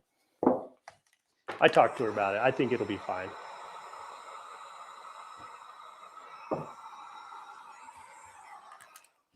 All right. What does heirloom indicate, Lisa says? So the seeds are like they were a long time ago. They're not like GMO or hybrid seeds. They will grow. A lot of times they'll have the date on them, like seeds from, like this plant is the original plant from like 1875 or 1923 or whatever it is. And they will grow what they grew before. What the parent plant grew. So it hasn't been modified, because modern and modified doesn't mean bad. Yeah. It's not like where it's something bad. Like a hybrid seed isn't necessarily bad. Sometimes they mix stuff together and cross-pollinate to get better stuff. But if it's heirloom, it's just the way things were intended to grow from God. Meaning that's how trees have spread, and bushes and plants and every noxious weed on the earth. That's how it's spread, is through seed. And it's the original seed that's not been messed with, and it gets spread out through, well, not that you really want to know this, but animals eat stuff, then they poop stuff, then it spreads the seed and things grow. So heirloom plant seeds are the same way in that they are the original seeds. So like if you plant heirloom flowers and they go to seed and the seeds fall on the ground, chances are next year they will grow again. Well, and sometimes when you're still going to get seeds from hybrid plants, but they're not going to grow. Like you might not even get fruit on a lot of those. Yeah, it might grow, but you won't get fruit. So like you might get green. You might plant like hybrid green bean seeds, and the plant will grow, but you won't get any green beans. And I'm not a horticulturist, so I'm probably not the best at explaining it, but that's my understanding.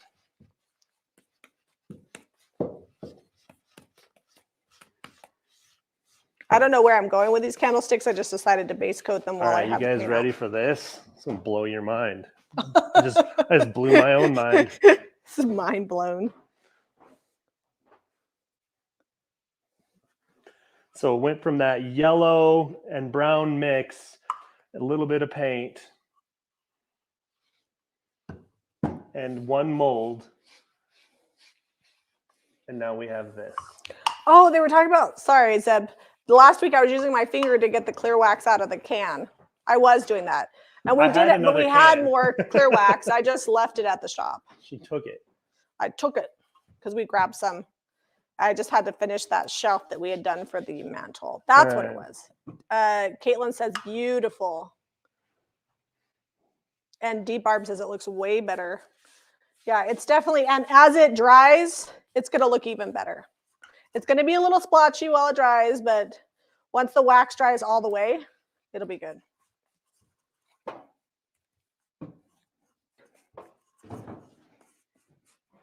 Where's your frame? Oh, you got the milk paint on there. We're waiting for that to dry. Oh, natural. And actually, I didn't add enough bond.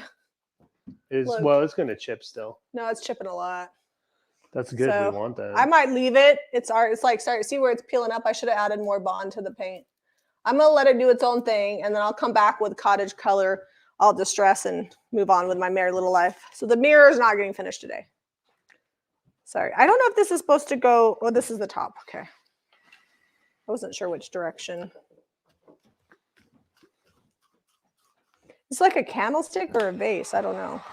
It's a candlestick. It lost its top piece. A lot of times they just a lot of times they just glue like that metal flange on there. And gotcha. Well, you put a lot of paint on this. What are you trying to say? You put a lot of paint on this. All right, we have 15 minutes.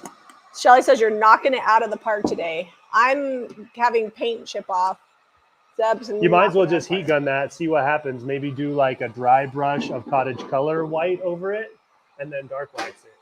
I'm stepping away from it. All right, I might heat gun You it can for heat gun it. It's I now turn it over to you. Okay. And your capable hands. I'm going to paint these aviary because people said, let's see aviary. So, aviary it is. Aviary in there. I think we have some. Yeah, there's like a half a quart in there. Starting to get a situation of crafting supplies over here: paint and glue and brushes, molds. That's what projecting is. Waxes, sealers. There's some pliers over there that I was going to use but haven't used yet. Oh, we could probably knock these out real quick. Zeb's actually completing projects today. I'm just painting a lot of stuff. Well, some of the things I've grabbed that you already worked on. I mean, you painted that vase, the salt wash for me. I did do that. Okay, I forgot. What? About this one. Uh-huh. If you remember, this had mirrors where we put the molds, and this is looking 1,000 times better already. It looks like these molds have always been on here and gave it some really awesome detail. When you're done with that, can you paint this one sandy blonde? This is dry. This one I just used super glue on, and I had to use a lot of tape to hold that mold down, but it's on there. Yeah, those aren't going anywhere, that's for sure.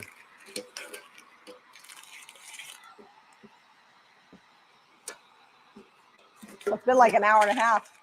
There you go.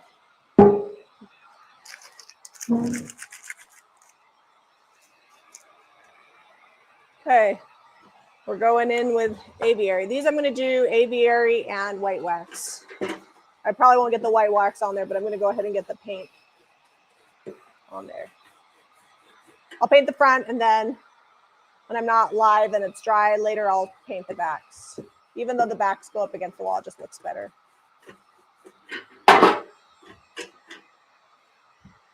This one, I don't hate the inside color, so I'm not going to worry about that. I'm just going to paint the top. This one is mustard, so I'm painting the inside first. Okay, we're going to set this aside for just a minute, let that heat work. It's all warm now, so that should keep drying out. And then, do you have the sandy blonde over there? Can you hand me that with the brush? You could dry this and then do sandy blonde over it. Yeah.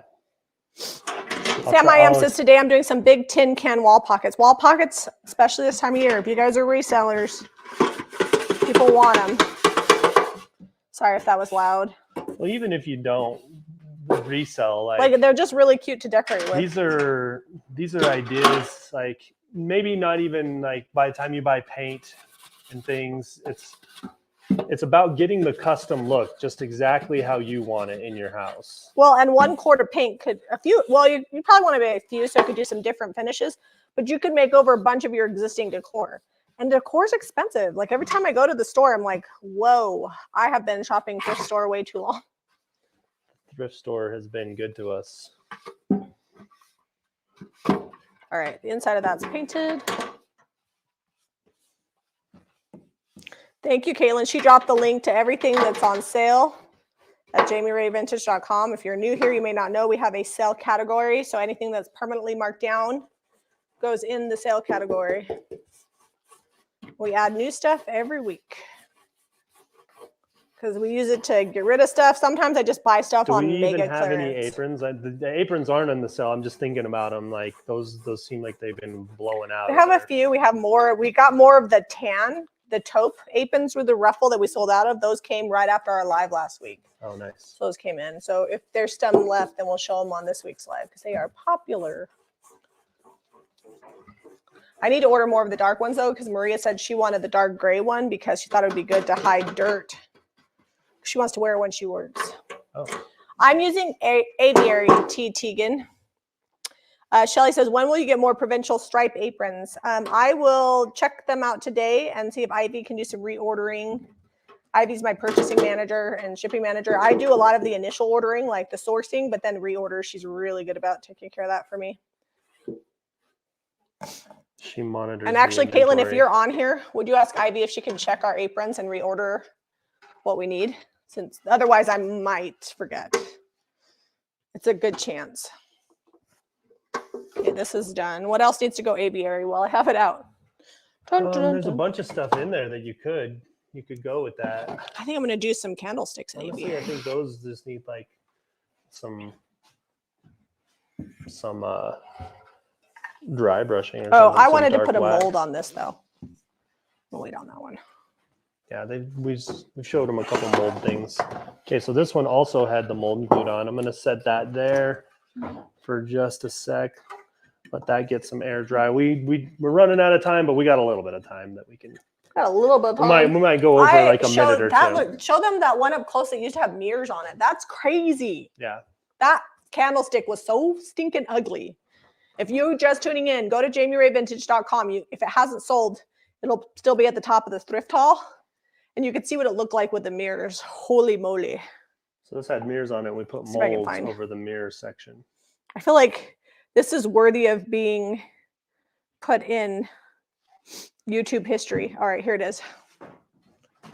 Because eventually it'll get deleted and people watching the replay won't be able to look it up. Here you go. That is what it looked like with mirrors. Okay, so this has the little pokey thing in it. The little pokey thing? For holding the candle in. Oh, I'm so glad those are getting painted. We found two separately. Well, I thought they'd be really cool little like pedestal dishes, and I'm going to paint them sandy blonde and get rid of these. Although I think I need to go out and whack that. Well, this one I hit, and it's gone. Let me. So this had a little pointy thing in it. I'll be right back. Don't let me forget to put my mic back. I won't. I'm just going to be painting green. I probably should have not painted the top of this because no, I can't. I'm just going to flip it over and touch that up.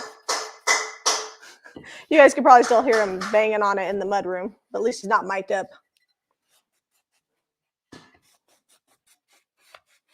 So I'm thinking these will eventually get a white dry brush and maybe a clear and dark wax. I don't know.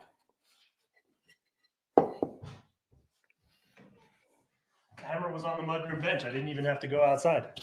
Nice. That's what happens when you don't put up your tools. They're right where you left them. I know. And then I don't lose them. No one moves that stuff. Eliza might be mad if you don't put them up, though, because she cleaned the mudroom. Yeah, she did. Roderick, we're going to be on for another like 10 minutes. So stop pacing. All right. We warned the kids, hey, you got like 15 minutes to come make some breakfast and eat. Now they're hungry for lunch again. This is preparation for summertime. This might be one of my favorites. I like this one. Yeah, that one is a good candlestick. It's squatty and wide, and it'd be cute with a little bird on it. I don't know where you're going with those ones. Like, I'm just going to dark wax them like everything else, and then it's just going to be a little pedestal. Zeb's got a vibe going here today. Yeah, everything's getting dark wax and sandy blonde until I'm out of the sandy blonde. It's fine. It's fine. I actually just really love the dark wax, and you used to not like it, but I feel like it's grown on you. I've worn you down over the years. I've matured as an artisan, and I'm not as afraid of it. You know, sometimes wax can be scary. You don't want to screw stuff up, and so you stay away from it. Well, but then you start using it, and you're like, it's like crack. You got to have more. We had some pieces that we waxed back in the day that we didn't know the trick to clear wax first. And man, it was like a nightmare getting that wax to not be so overwhelming. One of them was like a big, huge hutch, like 8 feet tall hutch. I think I like cried, walked away. My elbow almost fell off by the time we were done waxing that. I was like, oh my goodness. And now I know, like, you could just wax a few areas. You don't have to wax the whole thing, you know? Like on a big piece of furniture, you clear wax the whole thing, and then you could just dark wax and kind of blend it out. How many products can you do with one can of paint? Depends on like these. A ton. Like a quart would probably do, like if we were starting on a new quart, we'd probably do like 2 or 3 whole thrift hauls, and that's all we painted. Yeah, on furniture it's different. Like 1 quart of paint's going to do a big dresser. A pint would do a small dresser. A sample would do like a chair, as long as there wasn't too much surface area. Small nightstand maybe. Yeah, small nightstand. Table for a sample. If you are a lot of thrifted home decor out of a sample though. Yes. If you are doing No, I forgot what I was going to say. Sorry. That's okay. I interrupted you. What? Shocking. Just thought I'd point that out. Oh, okay, it's gone. I don't know. I was going to tell you something about paint coverage, but it's gone. But oh, now I remember. The darker the color, the more pigment it has, the better coverage, the longer it'll go. So white's not going to go as far as like weathered wood or aviary. Yellows don't have as good a coverage, just like white, so those don't go as far. So just keep that in mind. And if something's slick, you're not going to get as good a coverage as if something is porous and raw wood, because it just kind of glides on, glides off.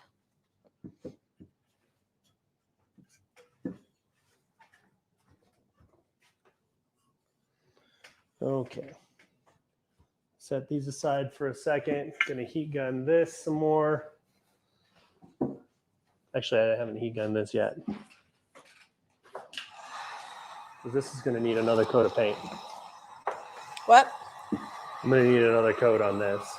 You want to grab that other heat gun? What project are you working on? Which project am I not working on? I was actually thinking about. You painted like 5 things aviary in about 3 seconds. This is starting to chip a little. I thought about wet distressing this. Some of the red is coming through, which I don't hate. Well, it was waxy almost, and then you put the salt wash on it, and then you put milk paint on it. So let's see what happens.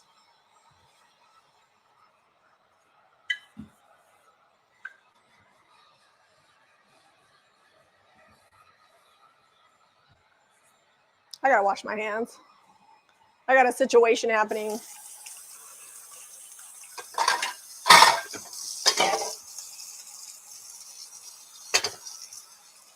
All right, the grapes that were on here before, it was like a decoupage grape paper. They're almost all the way gone now. They're just a memory. A memory of the grapes of the past. Yep. Okay. All right, that'll make it easier.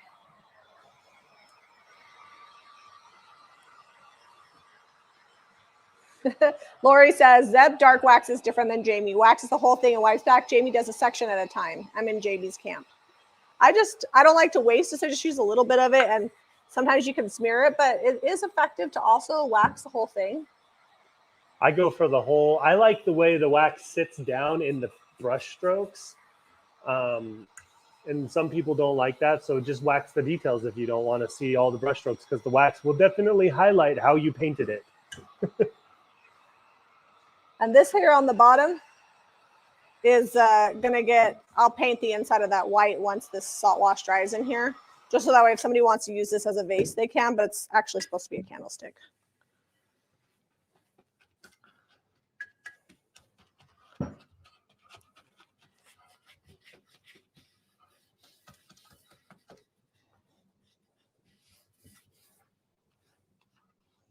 Some of the red will come through when I'm wet distressing. I'm okay with that. All right, well, let's put this brush to the test. The design and idea behind these soft, like bazillion bristled brushes is, what did you call it?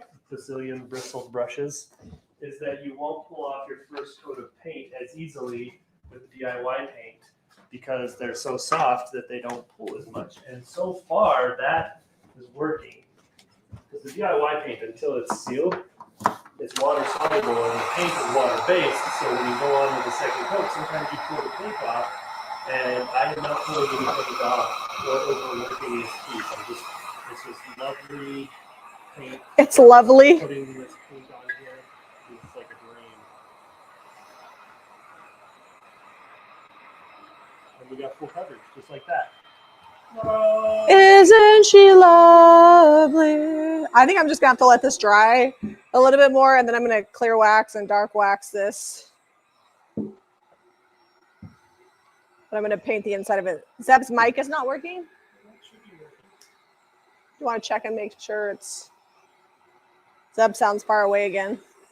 Is it dead? It randomly turned off. I don't remember turning off. Maybe I turned it off when I was gonna go hammer. It's okay. You just missed some dad jokes. You'll be all right.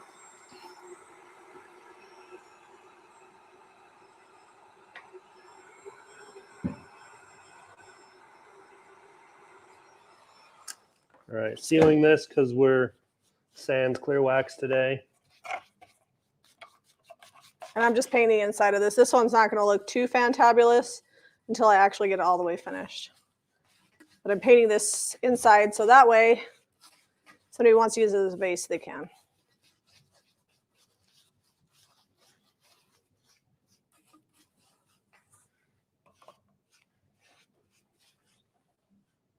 I may have burned that a little. You burned the paint? It's fine. Got too aggressive with that heat gun. I got serious with it. All right, I'm going to dry brush this on the details. Oh, I found some wet paint. I just saw where Marcia said hashtag pooped, and I was like, good for you. But she said she was working out in the yard. Like tired? And she is pooped, as in tired. Oh. You've been a mom too long. I've been a mom for almost 20. Well, I was pregnant. So, yeah, 21 and a half years. Because I think you're a mom the second you get pregnant. So, my oldest will be 21 this summer.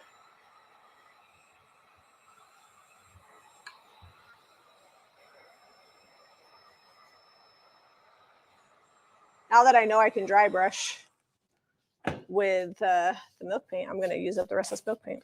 So there was some wet paint on here still. So now I've just sandy blonde tinted this sealing coat. But I'm not getting it in there. I'm not contaminating. Some just quick little dips. Are you going to wax it too? Like, no. I mean, dark wax. Dark wax. You're going to wax it right now? No. I was like, you got to wait for that clay to dry. In a minute, I'm going to dark wax. Oh, while we're live though. Yeah, this brush is so soft. It's just like little just pouncing the wax on there. Okay. Okay, now we'll let that dry. I can't say I have complete faith in it, but I have an average amount of faith in your ability to. Average amount of faith in my ability to finish this off. I have a basic amount. Well, we got some pretty basic crafting skills, so it'll work out. We're average DIYers. We're average.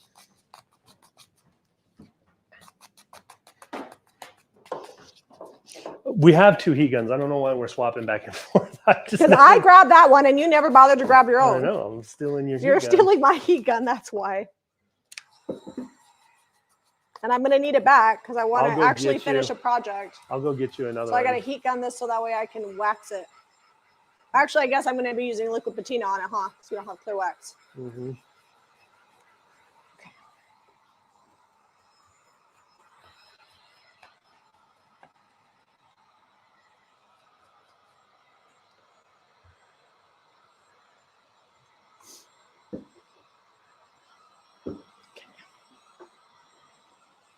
I never like to waste paint, so I got a little bit of milk paint left. I'm going to use it for texture.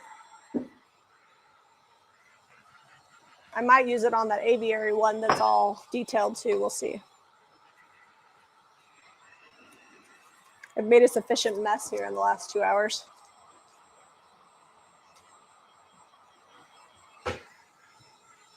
So I am happy to announce that it looks like the snow is melting off the road out there. Although it is snowing again right now. It's just not sticking on the road. Maybe they salted it. Should I just go get the other heat gun? Oh, I'm not done. Fine. I was going to get it for you. I was going to get it. I'll go. You'll go? All right. I'm taking my heat gun. Don't unplug mine, though. Don't unplug it. Okay, what? Take it. Oh. I was just going to unplug yours over I there. see what you're saying now. I got you. I got you, boo. I mean, it's you can snowing do in Orem, Caitlin says. You can do the shuffle all you want. Oh, so Bren says Deer Valley and Alta don't allow snowboards because they want a certain experience at those resorts, but I highly doubt other resorts will outlaw them. It's an Olympic event. Yeah, I think Harrington does. Brighton? Is that where he goes? Yeah, he goes to Brighton, and that's a big snowboard place. Like, they got a bunch of like stuff set up to do tricks off from. And I don't do anything. I don't ski. I don't snowboard. I don't like cold weather. She doesn't sled. She doesn't tube. Nope. When the kids want to go sledding, I send them with their father. I used to go, and every time I was miserable and I hated it, and I was like, listen, I'm 40 years old and I don't do things I don't want to do anymore. And if they wanted to go and Zeb couldn't take them, then yeah. But there's a lot of things that I do with them that I don't feel like I got to do that. I might get all dressed up and go play in the front yard because there's a lot of snow there, because then I can go right back inside.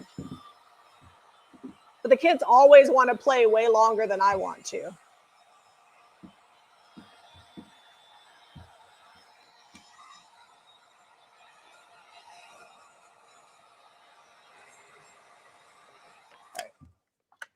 That is dry. I'm going to liquid patina. Which can I have the patina in the brush you've been using? Yeah, so this you might want to rinse out. It has sandy blonde in the end of that brush. That's what I've been doing, just wiping it on the drop cloth. You should not dip directly in your thing. You should pour it out. I'm just giving you the correct way to do things. So that way you know. Because you will contaminate your liquid patina like this. If I was using a darker color, I would definitely pour it out.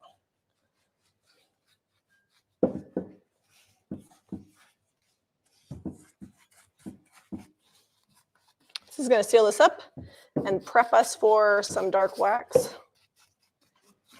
I'm running out of room. Okay, this mirror got salt washed and Milk painted. The milk paint's chipping off. The milk paint's chipping everything off. So I'm going to heat gun it, finish drying it out, get the crackle where we want it, and then I'm going to come back with sandy blonde because this is probably going to crackle a lot of this milk paint off with the heat gun. Just know that if you don't use the heat gun, you're going to get less crackling and chipping if that's what you want. And sometimes when you use the heat gun, you crackle and chip it so much that it all comes off. Oh, hang on. I know we're past when Jamie wanted to be done, but I think I can feed her in an hour. So we're going to finish a couple of these projects. We're going to bring it home. Yeah.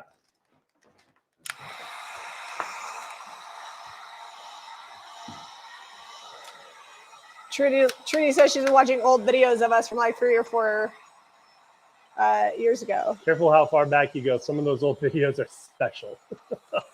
They're great. It's like, we call it YouTube puberty. You get to see Jack when he's like 1 year old. Everybody has to go through the awkward phase on the social media. And it's raw and real. We're not really that much different now. I think we edit a little differently. I edit most of our videos now. I would say 95% of all videos now are edited by me.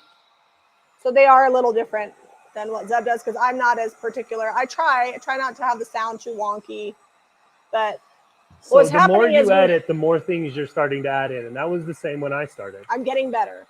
You realize you're like, oh, I can do better than this. And then so you do. I do need Zeb. I keep trying to tell him I need him to talk louder because I film with my phone.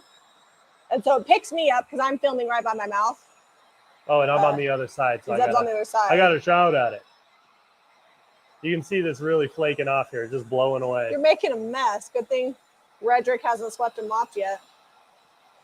It's fine. You can just push some of that back on with the Salty Kiss. I need a stiff brush. Let's see if we can. We have a much bigger kitchen and store. Actually, the kitchen, I mean, the walk-in pantry is huge, but the actual kitchen itself, the island's bigger.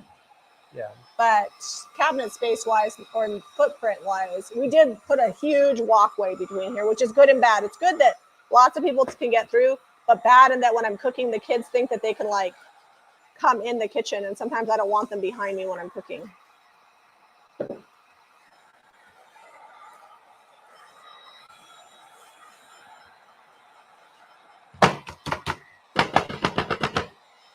Oh, Carmen's first time catching us live.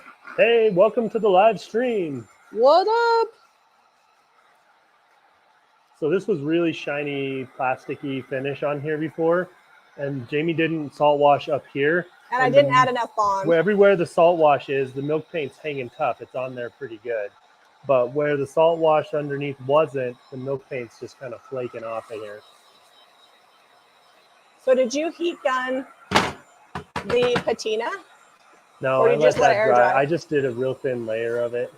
All right. Let it dry. I got paint chips all over. You're getting chips over on my work area. It's just texture. Just extra texture. Y'all could cook big meal for 100 people in the church kitchen. The church kitchen is now the shipping office. So nope. We have a microwave. Yeah, we ripped all the entire kitchen out of that. And the original church never had a kitchen. The only kitchen was like the people that lived there's kitchen. So it wasn't like a giant church hall kitchen.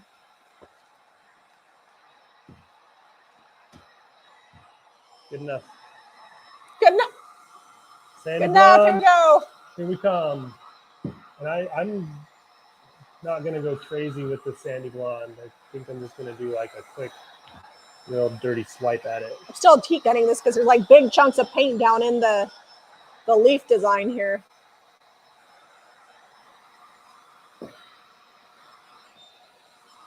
I'm trying to get mostly dry. All right.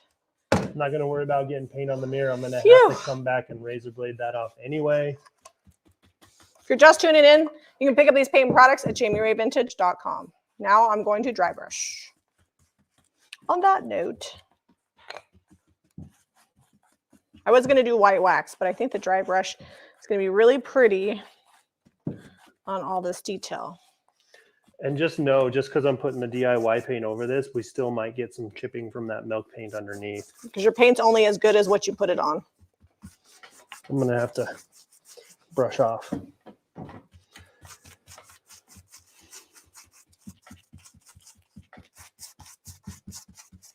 I'll bring this up close so you guys can see all the texture that was added back to this.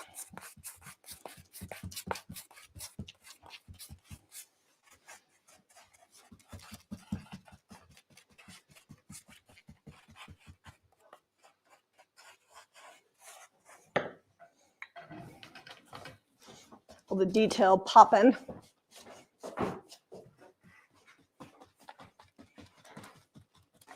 Ta-da! And it'll be more of a contrast once I wax it. I'm going to wait till I have clear wax for this one. So much detail. This is the proper way to paint detail. You don't even got to look at it. You just pounce it. Get that peripheral going. It did kind of smear and blend my paint a little bit, but that's all right. I'm going to heat gun this. I'm going to let you dark wax it. Dee says my little candlestick looks grand. Thank you. I think it turned out pretty good. These candlesticks that have this kind of detail, they're just good. Like the candlesticks themselves, they just have such great potential. You are shedding. I have a lot of patina down here.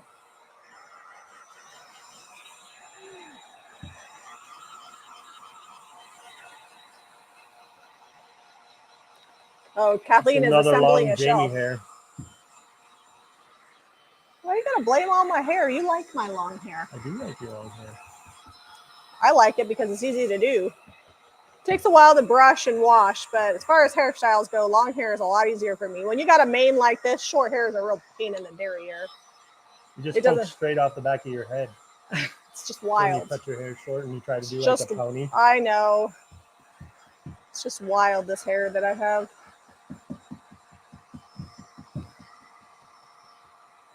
Okay, I'm gonna heat gun this a little bit more, let it cool, and then I'm gonna let you go at it with the dark wax. Okay. All right, we're gonna pull some layers back here in just a sec. I'm gonna do a wet distress on this bad boy.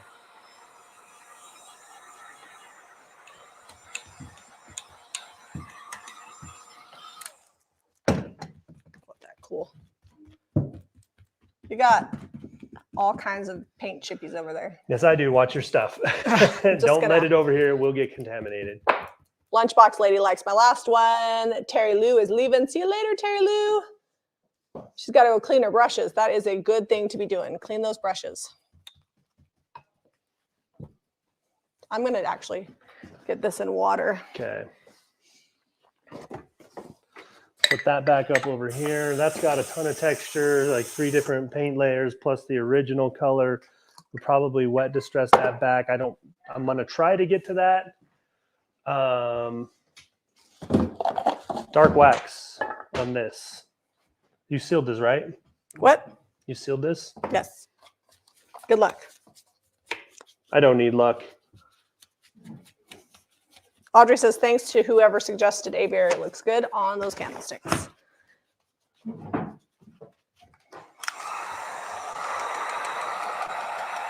So you want me to just heat gun this? Yeah, get it dry enough that we can put some sealer and some wax on there. I might wet distress it too. So we'll see what happens. This is a grand experiment. I don't think this one's sold yet. So it's getting some layers of some stuff happening. Mirrors a situation. I don't know if you guys can see this. This little DIY brush, great for waxing.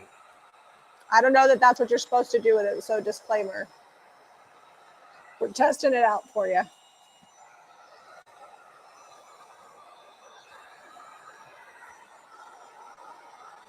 When you heat gun any of our paints, like the DIY or the milk paint, you're going to get some crackle in it, especially if the paint was on there thick. The clay paint, just think of like dirt when it gets wet and then the sun dries it out and it cracks.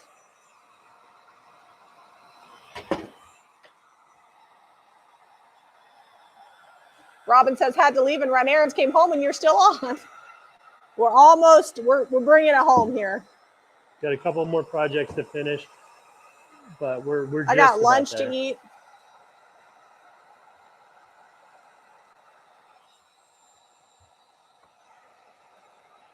Problem is when I go this long, I'm not really, like, I might just eat cereal. Or at least a cereal appetizer, some keto granola or something.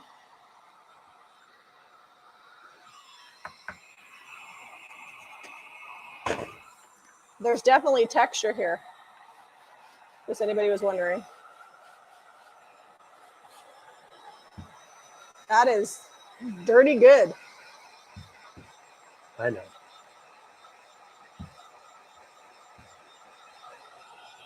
I have to get a new one, take some more off. With that rag, I'm adding as much. If we had clear wax, you could probably pull that off, but. Oh, we'll get more off, and it'll tone back as it dries. Bye, Mel. Anna's sewing a pillowcase while watching us. All right, we're about done. So everybody's like, "Come out of here, man!" Everybody's dying off. They're like, "We saw that dark wax." Do you want me to wet distress this? Yeah, we got to bring some of that back. This would be a little easier if we had clear wax to pull some of this back, but I think we're going to get it.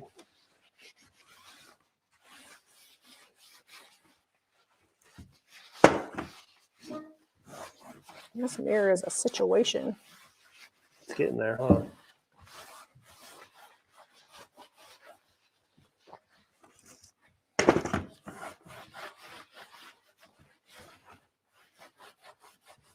I can tell the kids are about to expire. I can hear them talking.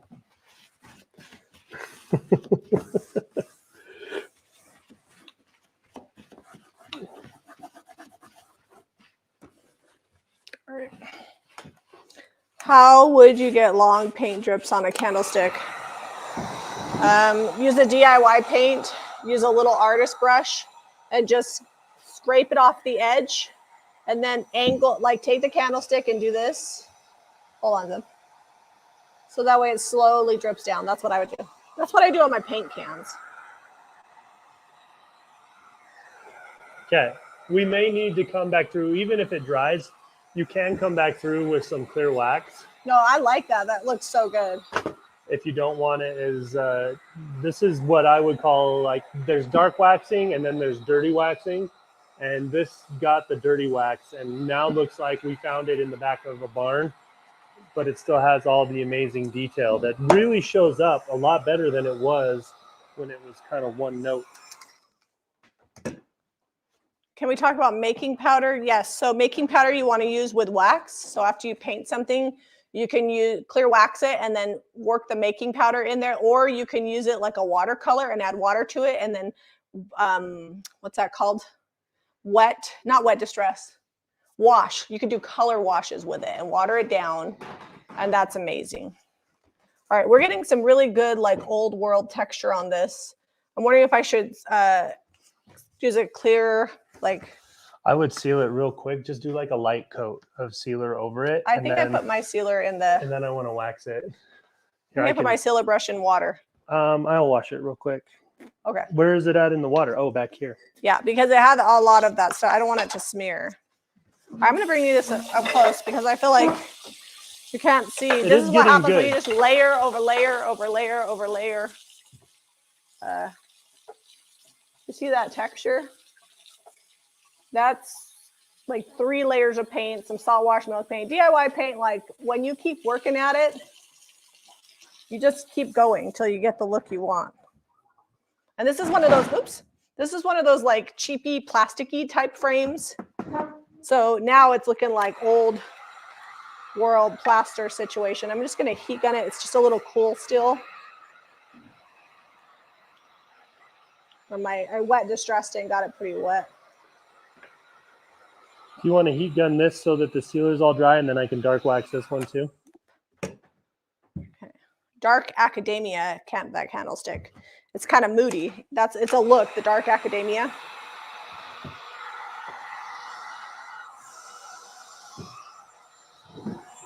Lunchbox lady says, excellent. So I'm moving my heat gun fast because we've got liquid patina on this and I want it to dry, but I don't want it to bubble. Now remember that I don't think you should dark wax this. I think you should let it dry. This clay is still, Still wet. Yeah, the clay I've been going real soft with my dark wax. I know, but it's still very malleable. All right, I won't do that one. Let's let it dry all the way, and then that way we can really wax it. Okay. Sorry, guys. This one's going to be glorious when it's dark waxed, but I don't want to mess with that clay. If it was resin, we could totally, that's one of the things when people ask us, like, do you like resin? Do you like clay better? For this application, if he would have poured resin, it would be completely 100% dry, attached, everything. Done. And we could totally dark wax it.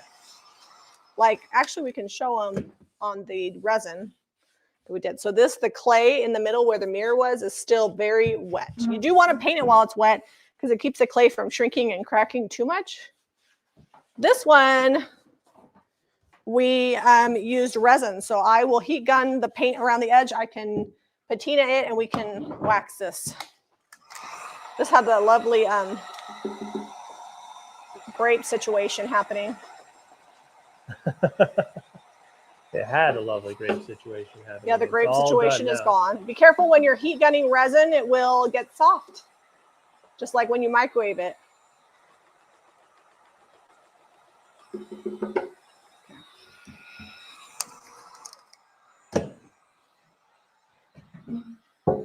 Yes, if you don't have a heat gun or a blow dryer, you do have a lot of wait time. If I'm not live, I just do other stuff. And we'll use the dining table too, and we'll spread out and just base coat everything, and then we'll go somewhere, come back. I don't bother. Do another project. Yeah, unless I'm trying to finish a video. Football practice, dance, cheer, whatever.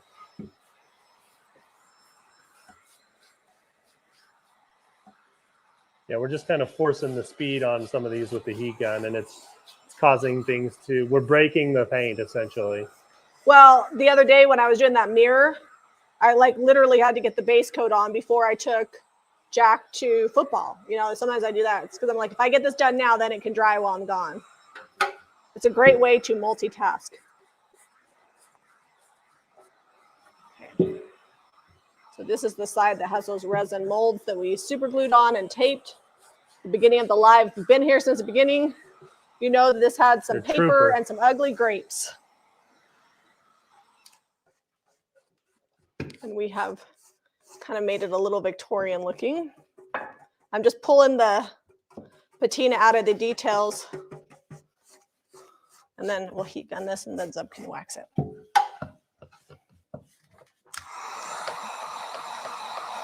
Lunchbox lady says she's glad to be watching us while she waits for stuff to dry. Well, these Paintapaloozas, you get more of like a real-time start to finish on a lot of projects. I mean, we might not get some of them done, but these ones back here you saw, and we're doing the same techniques to pretty much all of this stuff. I would wipe that back. That's looking dark academia. Macadamia. I mean, you do you, but I feel like this frame has now become my baby. You want it that dark, huh? The wax is still wet too because this is warm. It'll tone way back.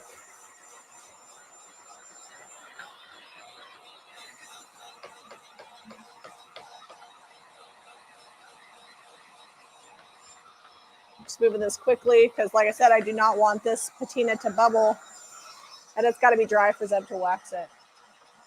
That looks so good. I'm kind of glad that I screwed up a little bit. And we got all the texture. Mm-hmm. Aunt B says, I appreciate the Paintapalooza. We appreciate it because we get a lot of work done. And we go live. We would be painting anyway. The camera is just on. Yep. Because this stuff all has to get done. It's from the thrift haul last weekend. And usually if we do a Paintapalooza, it's good for us because we get projects done. We show people how to use stuff. We keep people busy. A lot of people hit up JamieRayVintage.com because we're on for hours. So it keeps the gals at the shop busy. Cordelia's there today. I think today and tomorrow. And then Eliza's going to be working at the shop. Oh, gold wax the mirror too. That would be good. Oh, yeah. I'll go get some of that. I'm gonna just heat gun this a little bit more, and then we'll let it air dry. Yeah, you guys can just keep going. Like all these steps we've been doing, you can just keep adding on and adding on and adding on. So it's just how you want it to be. This reminds me of when we did that buffet. Remember when we painted a Capri, and then we did washes, and then paint chipped off everywhere, and then I cried, and then I waxed it with every wax that we have, and then it was amazing. Mm-hmm. Similar situation. Didn't we ship that one? That one got shipped. Nope, it's still, somebody was asking about shipping it yesterday, but it's the one that's in the back there by the towels. Yeah. Over by the jadeite. All right, I got you gold. Okay. The nice thing about the gold is it's a gilding wax, so it can go on with the other waxes. If you guys are watching and you comment and you hit like, or if you're on Facebook and you hit share, or even if you're on YouTube and you share it, copy the link and post it, that helps us a ton. Because it lets the algorithm know, hey, this is what I like watching. Maybe somebody else might like watching it too.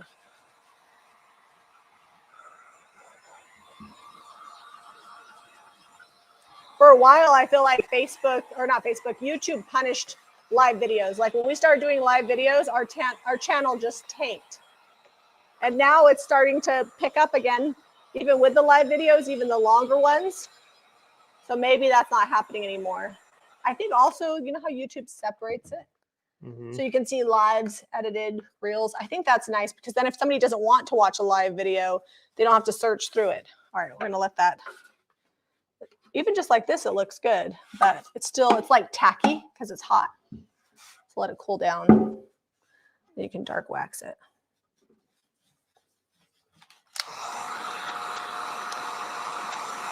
That's good. The gold is like yummy. I kind of wonder what it would be like. Do gold there, and then did you already gold the edges? Yeah, I golded a couple of the edges. All right, I'm not gonna keep going any further on this, but you might see some white wax on this when a lot of this dries just to oxidize it. But it's good. I'll let you take it up there and show them in just a second. All the crackle from the salt wash and the milk paint and the DIY paint from heat gunning it, the dark wax like sits down in the cracks and makes it look yummy. So we're not going to wash the mirror right now on camera. We will let this dry, cure up, and probably later this afternoon or evening do wash the mirror because you want it to be dry. We'll use a razor blade. Be careful that you don't scratch your mirror, but we do it a lot, so. It totally doesn't look like the Walmart mirror it was. Because literally that's kind of the vibe. It was like one of those cheapy plastic Walmart mirrors. So I like to go once my wax brush is like run out and just do like it's faded. The gold is faded. And the gold's going to be really subtle because we have the dark wax on there, but in real life it just adds a little bit of sheen to it. So anywhere I don't get it while it's still fresh, sometimes I'll come in and rub my finger along it. And then that way I didn't have to be super neat. You saw how fast I just put that wax on there. And now it's all like buffed in, rubbed in, looking good. And it's all sealed up now. The patinas, the waxes, like we don't have to seal it.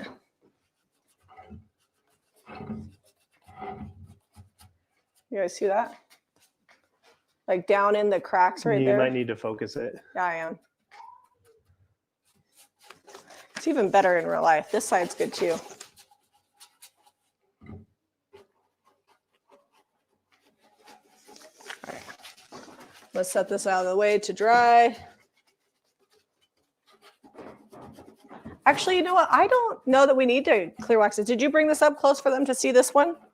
Yeah, I showed them, but Okay. that one, I like the way it ended up. It's a little dirtier, a little darker. Yeah, no, that's a little good. more used. You know, that could be like candle smoke on it from 100 years. Yeah, Who knows? Who knows how it got like it. that? Except for the people that just watched me wax it. They all know. This one's good too. I'm glad we decided to salt wash it. So. Oh, you have a teeny tiny bit of orange. We're just gonna put dark wax on or crack wax. Kind of.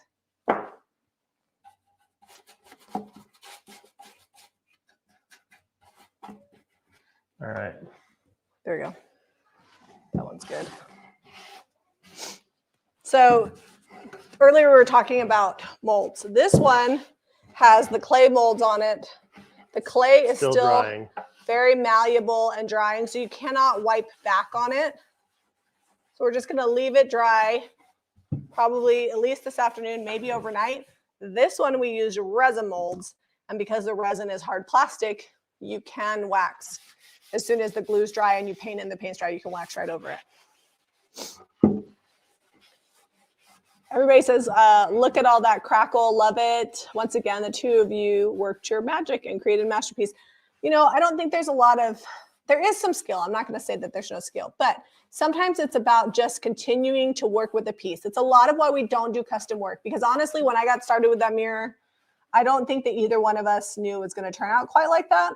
But as the steps were drying and there was a process, there's like a creative process that happens, and you just kind of work with what the piece is. In case everybody says we only did neutrals, I did paint some green today. And then you neutraled it up with some white. I did, but I'm going to seal this up later. Sorry. I'm out of clear wax. But these colors look good together. We typically do like 2 or 3 different colors, and then next time we'll do some. We have some yellow in the shop now. We probably need to do a little bit more yellow. All right, you want to go Vanna White it? Vanna White it. So now it looks like old pottery as opposed to some cheap Hobby Lobby with grapes on it. It still has the decoupage on there. We didn't remove that. It is underneath here. So let's see. Can you guys? There you go. Ta-da! Did you use this to wet distress? Yeah, you did. I think that turned out pretty great. Got like one more thing here. You want to start getting all the stuff and I can pan it for him and then we'll go? Yeah, we got to clean up our messy situation here. We're a mess. Are you going to patina these? I think I'm just going to go straight wax on them. Oh. Get them real dark and... All right.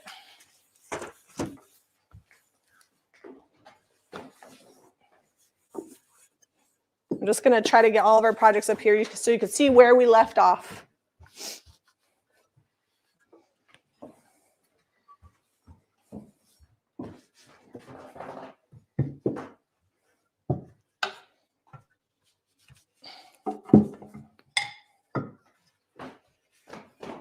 Okay, maybe some patina real fast. Some of these are not done yet, guys. So...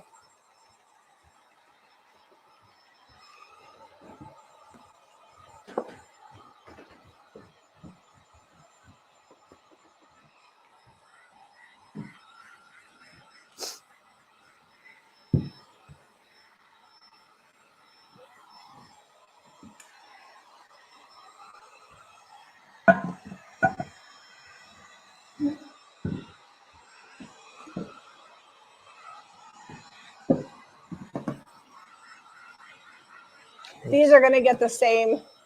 I'll probably use cottage color because I'm out of milk paint, but these will get the dry brush like the other one. I have no idea what I'm doing with these. I'll come back and deal with them at a later date.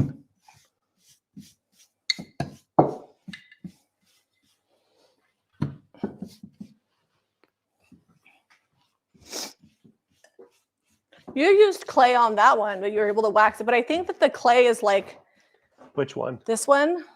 No, that was a... Oh, yeah, but I let that sit for like an hour over there. Yeah, I think... And it wasn't like the... It was like the first thing we did in the video.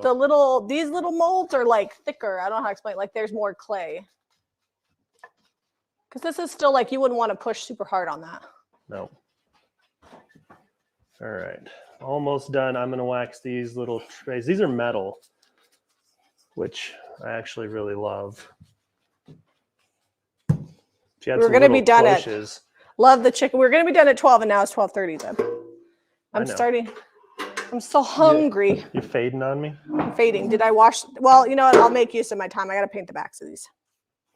It's all right. Now that it's dry, you can paint the back. So the chicken looks antique. It looks gorgeous. Awesome. The mirror must have had a lot of crackle. No, it didn't. So the mirror didn't. The crackle is from the paint. It was just one of those plastic shiny Walmart mirrors. We gave it some crackle with some salt wash and the milk paint.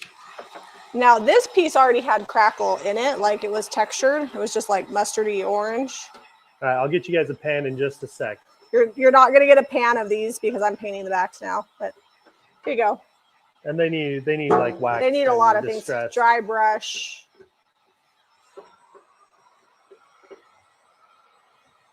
And we have about twice as much still paint.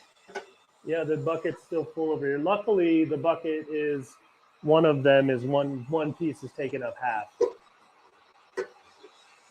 Everybody says it looks great. Everything looks amazing. You better pull it together. I think people are starting to pipe off here. They're like, oh, they're leaving. They're leaving. We're not gone yet. That's okay. The replay will be good. You can set this on like a long ASMR video and start painting your own projects. I don't think anybody's falling asleep to my voice. Although my sisters say that they use it to fall asleep too. They like the longer videos so they can fall asleep.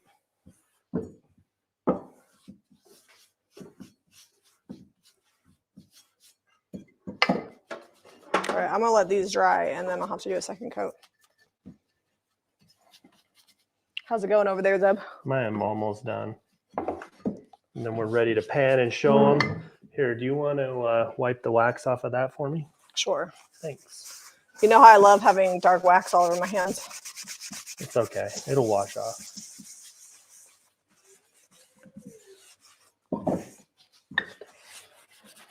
My hands are always the dirtiest anyways. I don't know. I just go like full in on my projects. Hands are your best tools. That's right.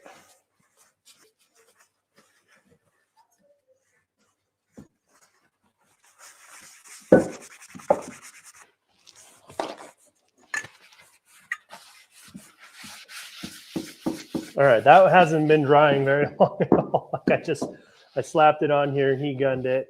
No, they look good. But they look a lot better than they were just metal. They're a great vessel to put a little nest with a bird in. Yeah, or your keys by the front door for funsies or whatever. We got skinny again. That's all right. I'll come fix it right now.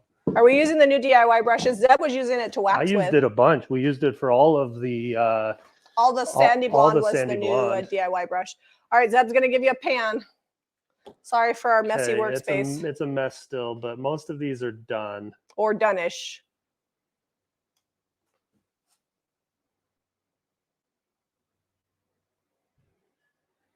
See if I can zoom in and get you the. We got a little white chippy paint on that. That will come off. Yeah, it'll flake off. That one is good. The mirror's like the first thing I painted, but it took all that time to like get every layer on there.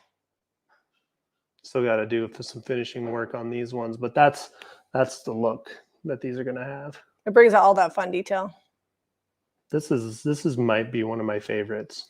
Yeah, I almost didn't like. Did you buy that or did I buy that? I got it, and I was going to pass on it because it was like shiny and yellow, and I'm like, no, I can make this work. All right, guys, visit JamieRayVintage.com for the paint and products, or you can click Saturday Thrift Haul and buy the items that haven't already pre-sold. Once we do get the entire thrift haul done, whatever hasn't pre-sold, I do update those photos so you can check back if you're not sure and if you're going to like something or not. If you like this video, be sure to give us a thumbs up, hit that share button, and subscribe to Jamie Ray Vintage for more DIY. Bye, guys. Have a great day, and we'll see you tomorrow. We'll be back live again in the morning. 10 a.m.